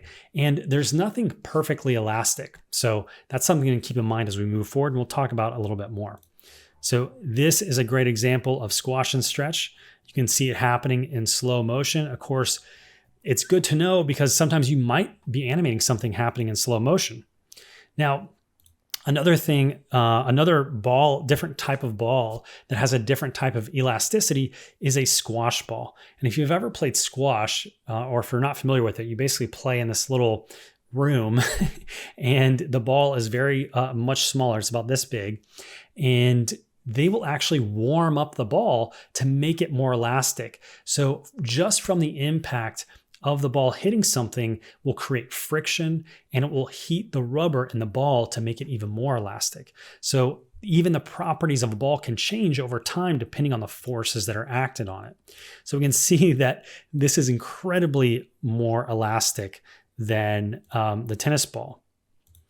And there are plenty more examples. Every ball that you would want to try to find has a different kind of elasticity to it.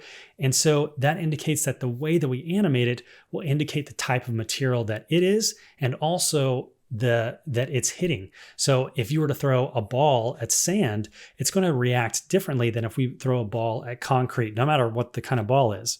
So there's the elasticity of the ball itself, or the material of, it doesn't even always have to be a ball. Us hitting the ground is different than a cinder block or cement.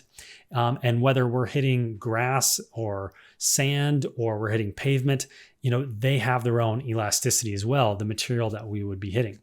So one of my favorite examples in animation is this scene from Tangled that uses really exaggerated squash and stretch, but it occurs so quickly that you almost don't see it and you feel it more than you see it. So let's play it back here. I think I have it at the right time. So this one, when they're falling, is pretty obvious, but we can see there's incredible stretch in the neck. So this is much more cartoony. But even in the position of Finn here in the scene, if we're looking right here at Finn, we can see that just based on his composition and silhouette of his body, he's stretching. Of course, his legs are stretching quite a bit, but not as much as Maximus's head there. Let's play this back a little bit and see if we can't find any more opportunities of squash and stretch. Something brought you here. Fate, destiny. So even in his body position here, we saw some squash and stretch, as well as, the punch here. This is a squash and stretch, which makes Finn squash. Your finest table, please. So there's any animation, it's always great to go through and analyze, what am I seeing? Why do I like it? We saw a ripple effect of squash go through this. So you can use this for a really comedic effect. So we have squash, and then it goes through the entire body and ripples back up, kind of like that tennis ball that we saw. So you can start to build this visual library of things, and you can use it in different ways. Something that's maybe physically accurate in a slow motion sense, you could use for comedic timing and animation. So I wanted to jump into Maya really quick so that we see how this relates to the animation rig that we have. And I wanted to start from scratch again, just so that we get some muscle memory again with how this is done. So I can go straight into Maya by clicking this button up here. I could also click New. Either one will do the same thing. So we can see that we have the same workspace that we had last time. So if we want to close any of this stuff, we can close it. We can reopen it. We can change the workspace altogether to general. We can get rid of the outliner in that way. And we could bring it back as well. One good way to bring out the outliner is just clicking this button here. And it's actually appearing on my other screen. So I'm just clicking and dragging it, and I can dock it here. So I just wanted to kind of go through the paces here with you, even though we're still talking about squash and stretch, how we open up a scene and, play around, mess around, and bring in the animation rig. I'm going to go to File, Reference Editor, and I'm going to hit the plus button here. And I'm going to jump to the rig and click Reference. So now we have that rig in our scene.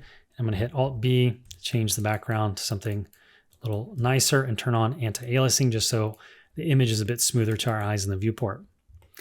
Now, with this rig, there's different levels of control. Right now, we're on the simple. So if I click the main kind of mover here, that's going to move both. I hit W on my keyboard to get the move tool. Let me just turn on the shelf really quick so that we see the keyboard strokes. So I hit W on my keyboard to get the move tool, and I can move it around. If I click and drag select this one, you can see I can move just the ball. But if you notice when we click this main control here, it's called the mover main _ control. CNTRL is for control. You can also have other kind of suffixes and abbreviations for control, but that's the one I chose for this one. But we can see mover main, so that kind of indicates that, okay, this is one of the main controls. But what's interesting about this one, it has other attributes that this round control doesn't have. On this one, we just have translate, rotate, scale. But on the main controller, we have the credit for the creator, who is me, and then the ball type, the rig type, and then these other two, legs blend and ball scale. I'm going to let you in on a little secret that there are some hidden gems to this ball rig. So let me jump in and show you what that's all about. If we choose rig type, we get a drop-down menu that we can pick from what type of rig we want to have. And just by the indication on their name, you can tell what the rig is going to be like. So let me just go ahead and jump to legs, because that's probably going to be the most interesting one. Alt left mouse click. And if I click legs blend, I get a whole rig control. I'm pretty proud of this. A whole legged and bipedal control of the ball. That's for future lessons. We're going to get there, but I just wanted to acknowledge that's there. So if you're messing around with a rig and you find this, yep, that's the right way to look at it, and that exists. But I don't want to jump ahead too far there. We will use that by the end of this first module of the animator's journey. So the rig type to get squash and stretch, which this lesson is about, is we need to turn on the complex rig. And that basically just gives us more controls. And if we look at these kind of diamond-shaped or pyramid-shaped controls, those are stretch controls. And we can see in the channel box that they're named accordingly: stretch bottom and stretch top control. All right. And we can only translate them because we're not you can't really rotate stretch, right? We can move this around, and that will indicate squash and stretch. And this brings me to an incredibly important point about squash and stretch. Remember this if you don't remember anything else from this lesson. The volume cannot change with squash and stretch. That rule, of course, can be broken. But to be physically accurate, when we're watching these tennis ball examples, their volume is not changing. When they squash, just like when this ball squashes, the volume stays the same. So it actually spreads out. Even though it's getting shorter, it's getting wider at the exact same amount that it's getting shorter by. So we're maintaining a volume. Now, if you were to draw this, that is much more difficult because you're having to do it by eye. And in 2D animation, you could get off model much more quickly because over time, as you're doing each successive drawing in an animation, maybe you're drawing the ball slightly bigger or slightly smaller every time you're doing squash and stretch. And by the end of the animation, the ball is a totally different size than when you started. We don't have that problem in 3D animation as much. So you always can get off model, of course, but it's much more difficult than in 2D animation. So built into the rig is that volume preservation concept. And that's a big takeaway about the concept of squash and stretch.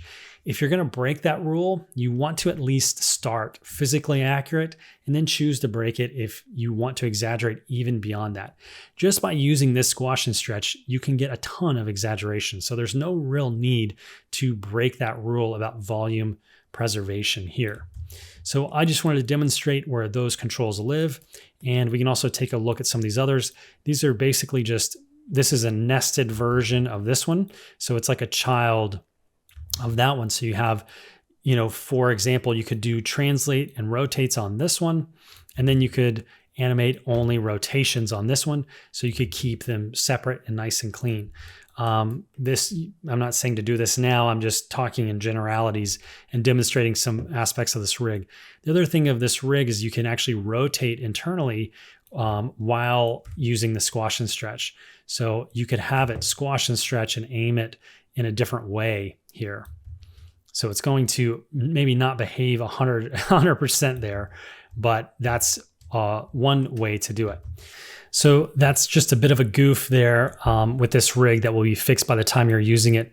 If you actually use, I can demonstrate how the rig is meant to work in that sense. If I just choose one of the other ball types, I could choose stripe or something and then stretch this out.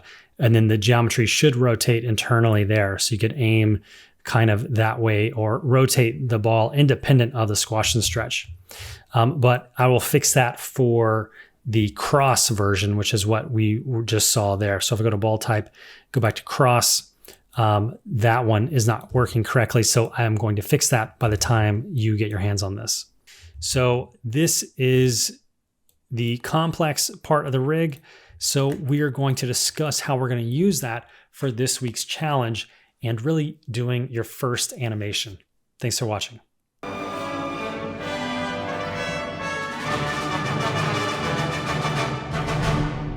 So I don't want to get too in the weeds on the physics side of things yet before we do our first animation, but I did want to touch on a concept that is fairly self-evident, the fact that a bouncing ball bounces less each time it bounces. It loses energy.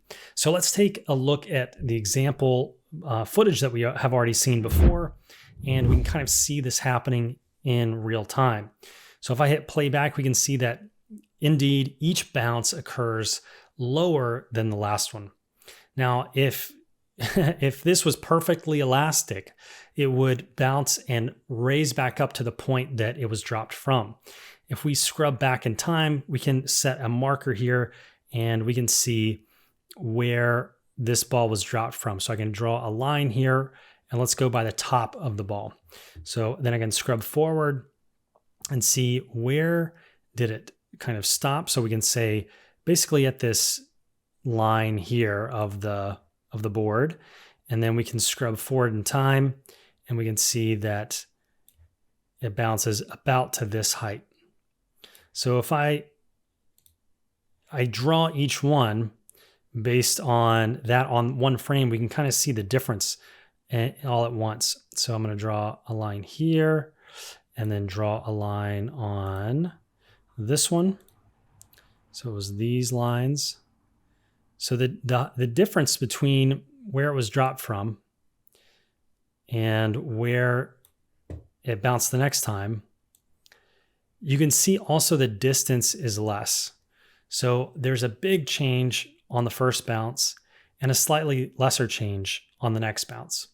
So that's just something to keep in mind as we move into the challenge. And the next week, we'll discuss a lot more about what are the physics based around this. There's two that we'll talk about next week called the coefficient of restitution and the conservation of momentum that affects how high that ball bounces. Of course, we talked about the kind of obvious and natural properties. The fact that this is a tennis ball, it's fairly elastic, and it's hitting a wooden floor, which is also going to make it bounce back up. If we were dropping this into sand, it wouldn't bounce. That's things to keep in mind.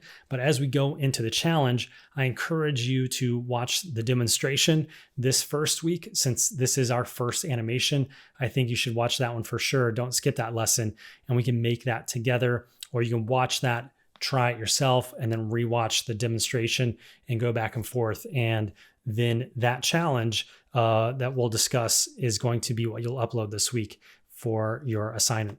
So thanks for watching.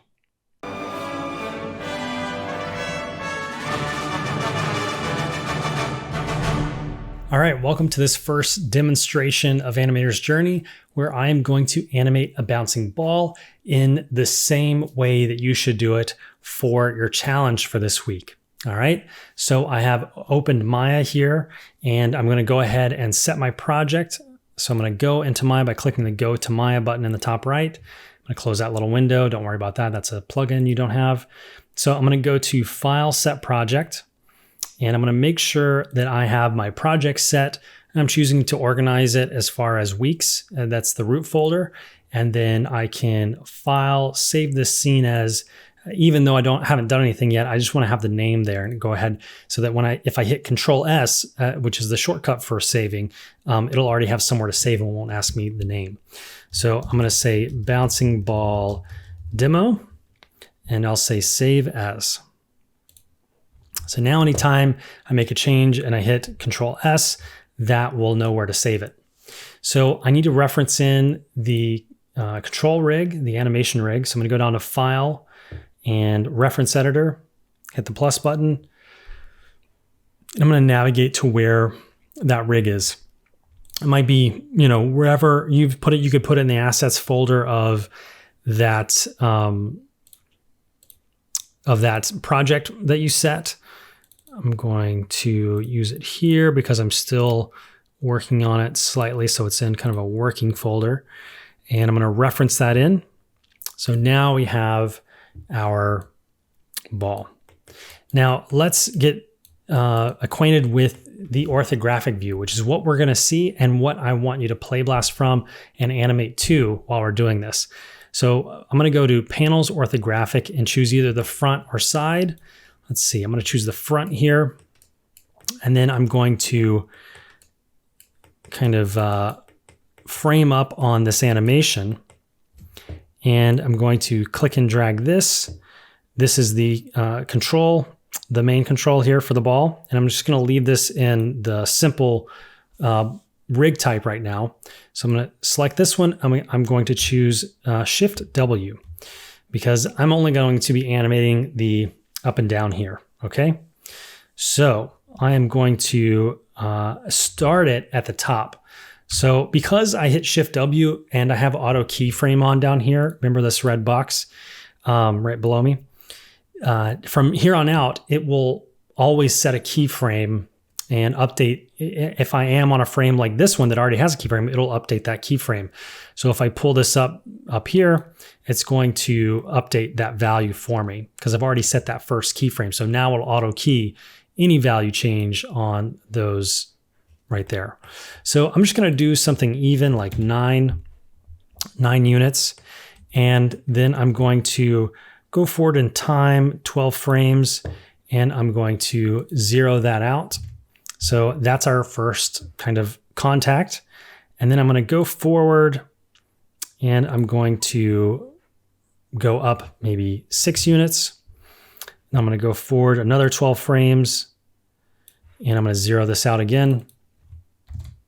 I'm going to go forward another 12 frames. And then instead of, we went from 9 to 6. So let's go from 6 to 3. Yeah, let's go 6 to 4. And then we can, so this will be 1 bounce, 2 bounce, and then we just need 1 more bounce.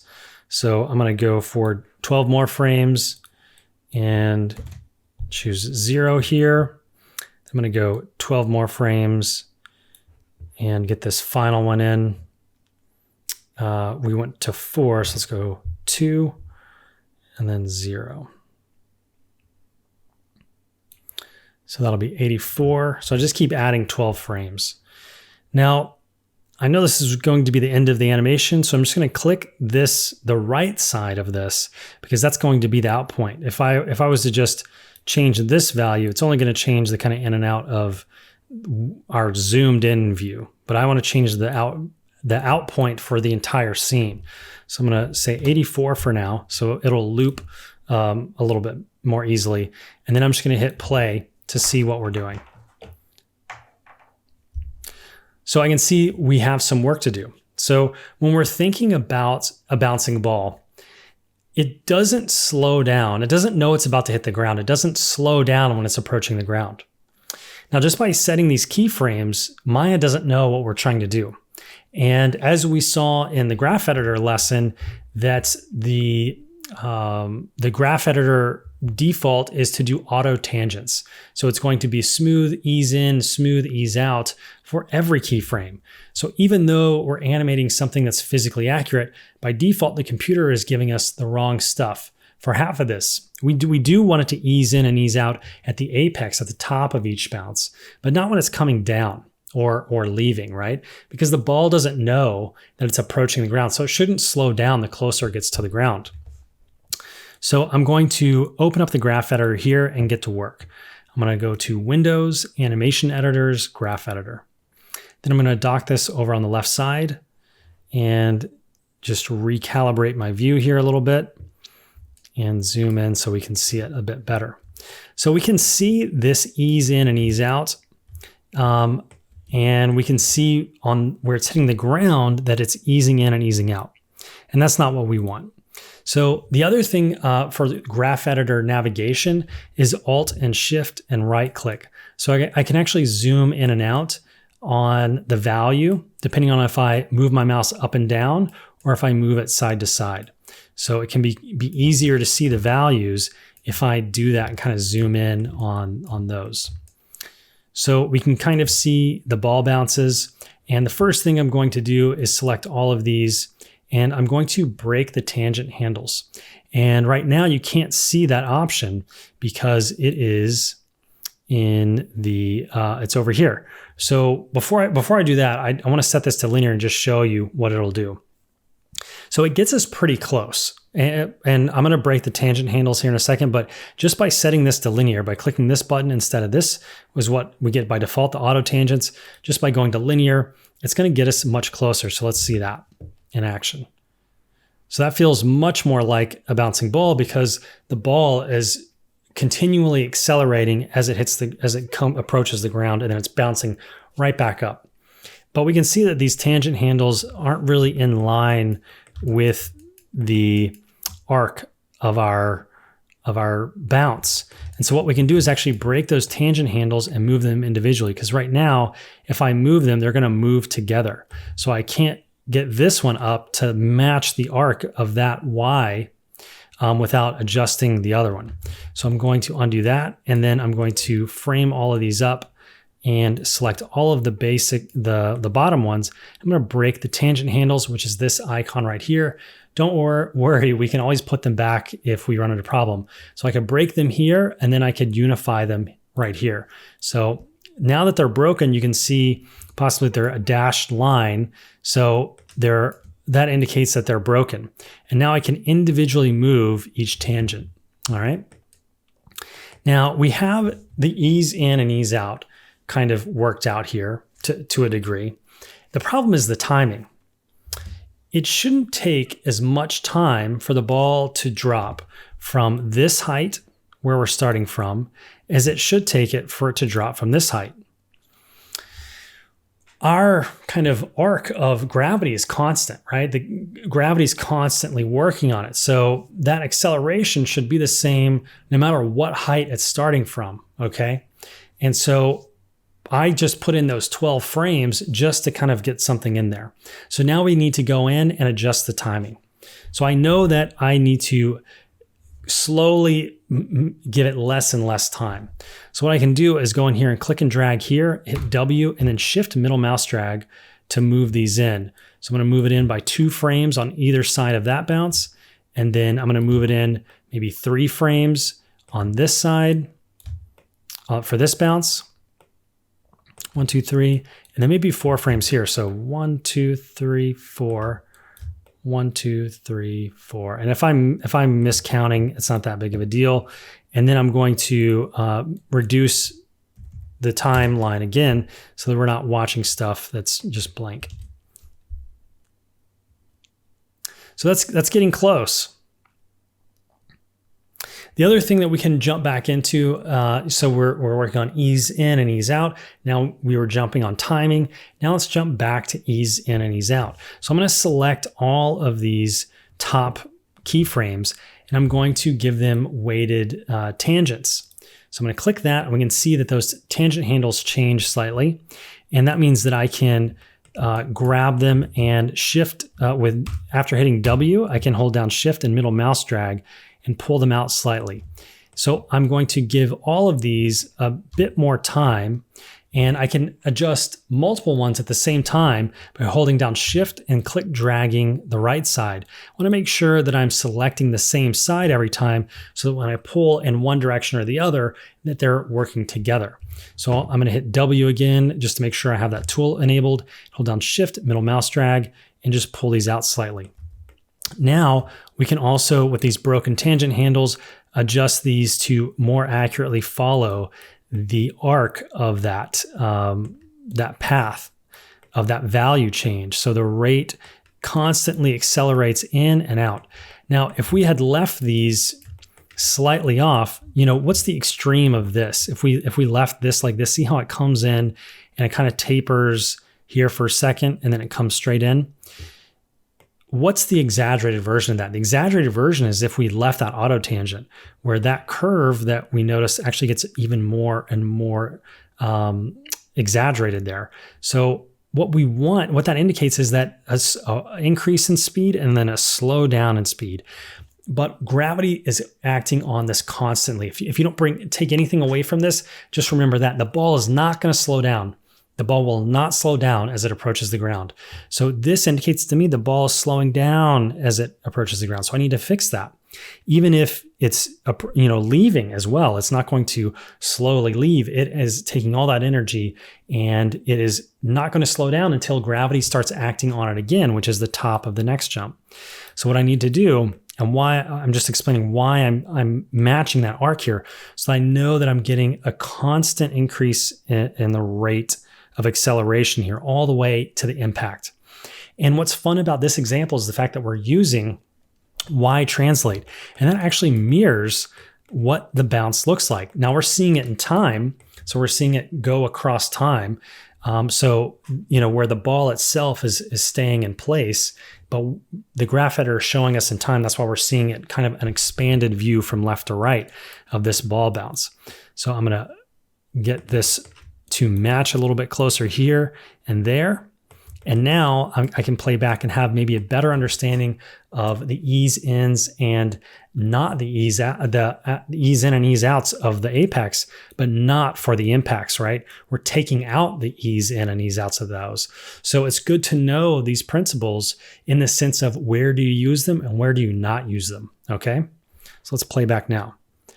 I'm gonna hit Alt-V. So now that feels much closer to a bouncing ball. Isn't that cool? I'm going to hit Alt-1 on my keyboard, which is a shortcut in my 2022 to hide the curves. You can also go to Show, and you can go to NURBS Curves to hide that or enable it. Okay, so with the curves off, and we're watching this playback, we're not anticipating it hitting the ground now as we took the curve away, because this curve was kind of acting as our ground plane. So it looks like it had something to hit. But because we are going to Playblast this with the curves not enabled, it's going to look like it's hitting nothing, right? And so anytime we're doing animation, we want to make sure the audience is prepared to see what we're animating. And in this case, we want to create a floor. So I'm going to go over to the Poly Modeling tool shelf and just click the cube icon here, and we can make a simple floor. So if I scrub to where I know an impact is, which is frame 12, I can move this down and then I can move it down by a specific amount. If I pull out the channel box, I can, because I know that the cube is 1 unit, and the center pivot, which is where the manipulator handle is positioned here, it's in the center of that cube. I know that if I go down by 0.5, that it's going to be exactly lined up with where the ball is hitting the ground. All right. So then I can just scale this up. I hit R on my keyboard and I just scaled this up. Okay. So now we made a floor for our ball. So I'm going to hit Alt V again, and now we can see the ball hitting the ground. Now, you might notice one problem still is the timing. So let's jump back into that animation principle and address the timing, the fact that it is having a bit too much hang time and it's being too slow on maybe the last 2 bounces here. So let's jump back into the graph editor and take a look at this curve. I hit Alt 1 just so I could get the curves back up. Again, that's through Show, NURBS Curves here if you don't want or can't use the shortcut if you don't have Maya 2022 yet. Okay, so the way I'm going to go about this is basically looking at, if I was to take this kind of arc and transpose it to be here. So let me just do that with another translate value. Don't follow this part. I'm just doing this for demonstration purposes. So if I paste this in here, I need to copy it first. Copy this, and then we'll paste this in here. So now if I can kind of see, if I take this arc and just ignore the well, it's fine because it's actually moving in depth, so it won't even affect it. I can kind of compare, you know, if this is the arc of it moving down, it should somewhat approach that for the Y translate on every apex of the bounce. So we can see there's a bit of a mismatch because the translate Z does not have a weighted tangent. So I'm just going to go to curves, weighted tangents, and then I'm going to control click translate Y, and I'm just going to match that back up so that a bit more closely matches the Y translate. Again, don't follow what I'm doing here. You don't need to do this for your animation. This is purely for demonstration purposes, okay? Because I want to show you this arc. If we were to transpose it and move it down here, where would it be, okay? Because again, the ball doesn't know that it's leaving from 9 units up or 6 units up or 3 units up. If we set this type of an acceleration up, that should hold true for the entire animation. So we can see here, maybe we need to move this keyframe over, all right? And then we can take that arc and we can move it over here. Now, if this seems useful to you, go back, rewatch this section. Basically, I just copied and pasted the curve onto a different value just so I could move it around. And it happens to be the translate Z value, which in this front Z view is the fact that it's moving it in space this way that we cannot see. If I had pasted this on translate X, which I can do real quick, you can see it's kind of shifted over. And so that would make using this a bit more complicated. But so that is an example of what not to do.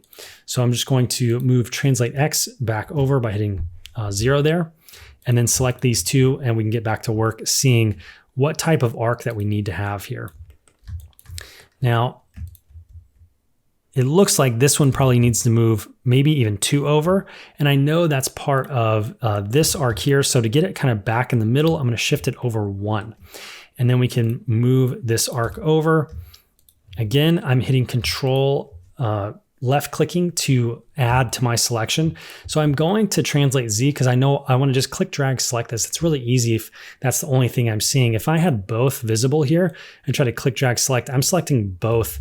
I'm selecting Y and Z. I only want to select Z. So I select that here in the graph editor, and then I can click, drag, select Z there. So it's selected. And then I'm Control left clicking to add to my selection. So I'm just displaying translate Y now. So now when I move that in, I can see whether or not I need to make any more adjustments here. I think that's fine, and I can hit undo. And the nice thing about hitting undo is it also goes undos into your selection, so I don't have to do that translate Z, isolate, select, blah, blah, blah, because I already had translate Z selected here. So I'm just middle mouse dragging to freely move this around as well. And then I can put this at the apex. I'm matching these keyframes, this keyframe here to this keyframe here. And I want to see that arc in my animation. So I'm going to put it there-ish. Maybe this one will be, you know, a bit more sharp. And then I'm going to not change that one. I'm going to isolate the translate Y, select just this tangent handle, and then control left click the translate Z. And that way I can change the manipulator handle a little bit here to match that arc a little bit closer. So then I can go to translate Y, and I can move this over until it kind of mirrors that side, so that on the left side and the right side kind of look the same. And then another great way to change your view here is you could also do it up here. You can click and drag this. But again, I want to also change the out point of the whole thing. So I'm going to change the right value so we can see that the entire timeline is open there. So now if we watch this back, I'm going to hit Alt-1, and with my mouse over that viewport, I hit Alt-1 on the right side viewport. We can see that that has some consistency in that acceleration for every apex as it's falling down. So that's pretty cool. I think this first one is still kind of slow. So I'm going to revisit that and just double check my work with this arc. Again, this isn't something you have to do. You can just kind of visually do it. And even then, like if this is exactly it, like when I'm playing back here and it feels not right, then change it. The second one feels like it's not going up quick enough. It's not bouncing quick enough. So I'm going to take a frame out of both of those. So like even though I'm using that, and then I'm going to adjust these so that the acceleration is kind of right for that. Looks like somehow that got connected again. So I'm going to just disconnect those. Even when, like if I'm comparing the translate Z and translate Y, all that matters is what it looks like. So if it doesn't look right to you, then adjust it. All of this stuff is, being an animator, we're just doing it by eye too, right? And that's part of this process, is developing your eye. That takes time. And so you need to constantly be exposing yourself to different things and looking and thinking of how, you know, motion is interpreted in different ways. And so you kind of create this visual library in your mind about how something should feel when it's animated. So I'm going to take maybe one more frame out on each side.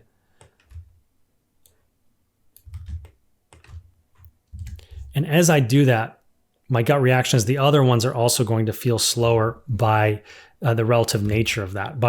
If this one gets smaller, then those other two are going to feel successively too slow as well. So just for good measure, I'm going to take out a similar amount here, just so that they kind of match that change I'm making on the second bounce.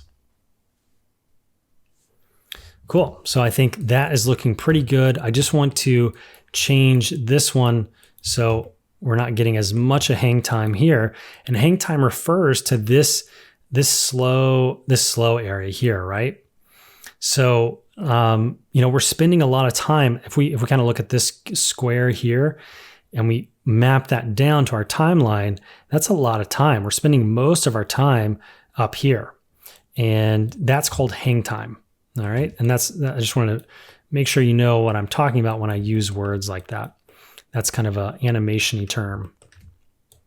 You could probably use it in sports too. I think, they use it in sports as well. Hang time on a jump or something. So let's just get these tangent handles lined up again, and then take another look at our animation. So that looks pretty good. I think the last one is maybe a bit too fast. So I'm just going to pull this back out 1 frame on either side.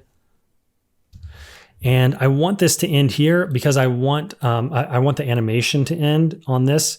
So I'm going to choose frame 51 because I don't want you to endlessly be animating. For this challenge, I just want 3 bounces. So here's 1, 2, and 3. All right. Now, if we want to take this up a notch, we can incorporate the other principle that we learned, which is squash and stretch. So I'm going to select the curve down here. And if you notice, if I click, drag, select, I accidentally select the cube as well. One really cool thing we can do is actually say, you know what? I don't want to select any geometry in my scene. So I can click this little button up here and it says select surface objects. If I click that, it turns off selecting any object. So now when I click drag, I cannot select that floor, which is pretty cool. So now I can select the curve here and I get all of these attributes that we've seen a little bit in previous lessons. And I'm going to turn on complex. So we're going to go from rig type simple to rig type complex. And now I have these squash and stretch controls here. So I'm just going to use this top one. And then I'm going to, with it selected, I'm going to hide everything so I can kind of see it happening a bit more easily in my viewport. So I'm going to go through and see where I have opportunity to create some squash and stretch. In this case, if you remember the kind of tennis balls we were looking at, there's different ways that we can use squash and stretch. We can use it as an indication of motion blur, and then we can also use it to imply harder impact, and also the type of material that the ball itself is will be more elastic if it squashes and stretches. So that's how I'm going to use it in this case. So on this frame, I'm going to stretch this control up. And because I haven't set a keyframe yet on it, if I scrub, it's going to stay held there the whole time. So I want to scrub back to where the frame before it impacts is a stretch frame. And I'm going to right click and say key selected. So we're only keying the translate Y. And then I'm going to move 1 frame forward. And I'm going to turn that off. So it's normal here, and then it stretches, and then we hit this frame. So then I'm going to not just go to 0, I'm actually going to use this as a squash frame. So we're going from stretch to squash. All right, so I'm going to use some even values here just so my OCD is okay. And I'm going to hold down Alt and right click to zoom in, Alt and Shift to and right click to spread this out.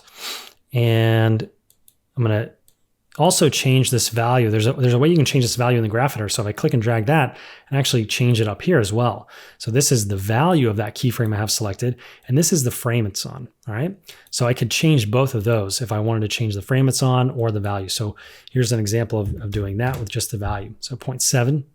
So we stretch at 0.7, we squash down, and then we can stretch actually on the way back up a little bit. All right. So I'm going to hit 0 here. And we could stretch the bottom. For right now, I'm just going to slightly stretch the top.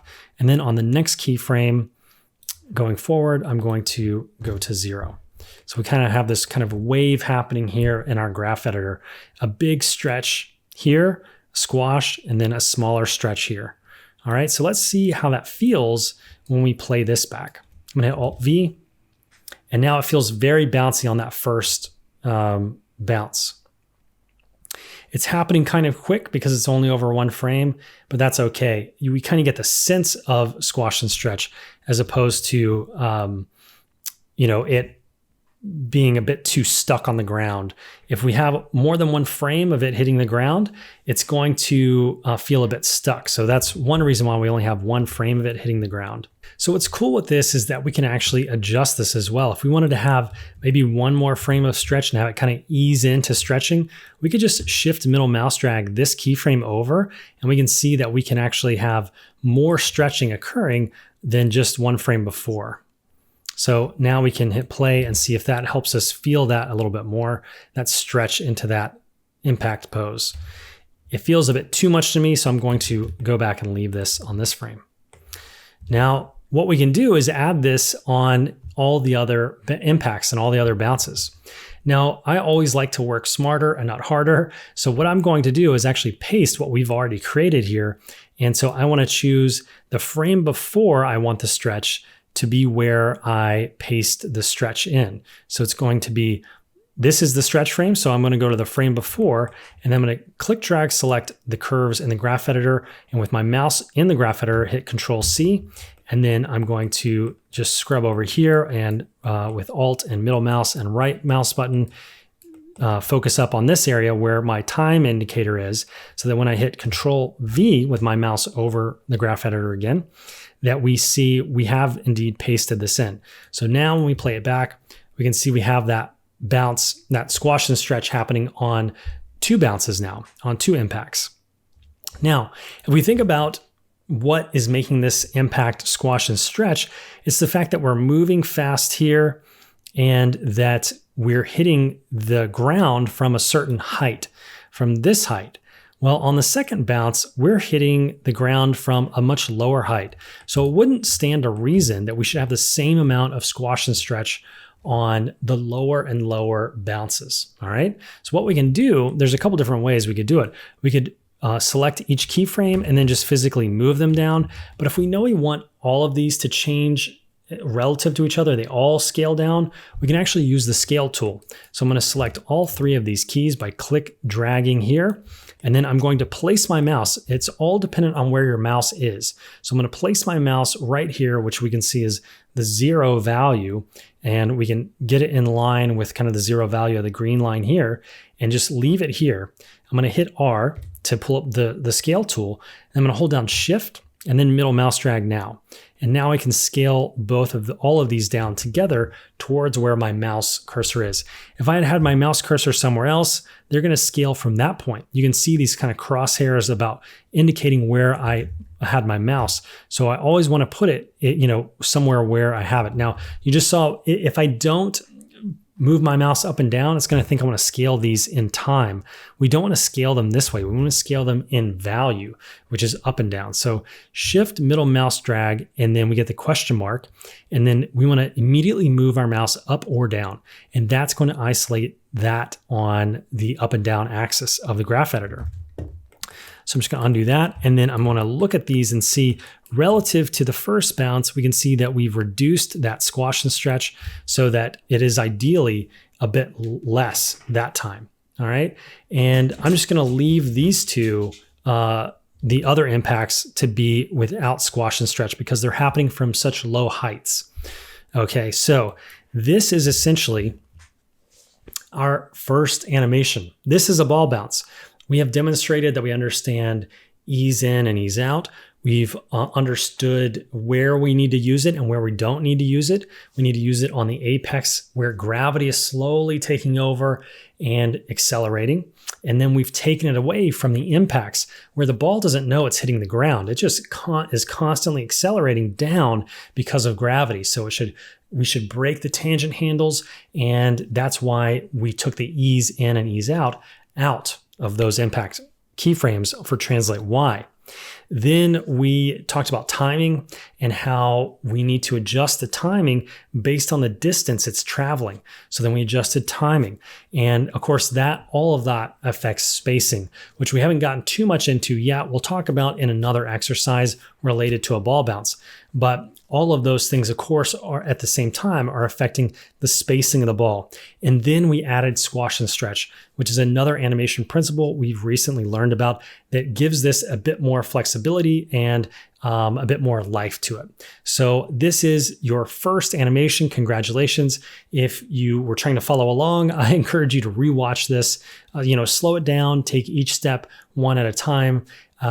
We're not going for Academy Award winning animation here. We're going for practice. And that's what is the most important thing, is beginning to just learn how to do this stuff is more important than the end result. So don't get too caught up on if you're thinking, oh, mine doesn't look as good as that, or maybe yours looks better. That's okay too. But if yours doesn't look as good as mine, Don't worry about it too much. This is about going through the motions and learning where you're missing something and where you are struggling. And that's to be expected. I expect that to happen, right? You're just starting out. You shouldn't be perfect the first time you do this, okay? So don't get caught up in spending a ton of time on this because you don't think it looks great. Ask me a question, but this is going to be the challenge that I want you to do, and there will be a place to upload your Playblast. Thanks for watching. Congrats on finishing. That was a lot of information, and there's even more to cover because animation is a huge topic. And that's why it's so crucial to have the right information, because you're going to spend so much time doing it. You want to make sure you're working off the correct knowledge base. And that's why I made over 38 hours for the beginner level, because there's so much that beginners miss when they start out that keeps them at that level. And that's why I created Animator's Journey Beginner. You can get a link to enroll in the full course below in the description. The full pro version, which has a student license of Maya. It has unlimited reviews by me. You get private access to the community. You get $300 worth of bonus courses. So links to those are below. I hope you enjoy the courses. And if you want more free information and more free courses, check out this video here. Thanks for watching.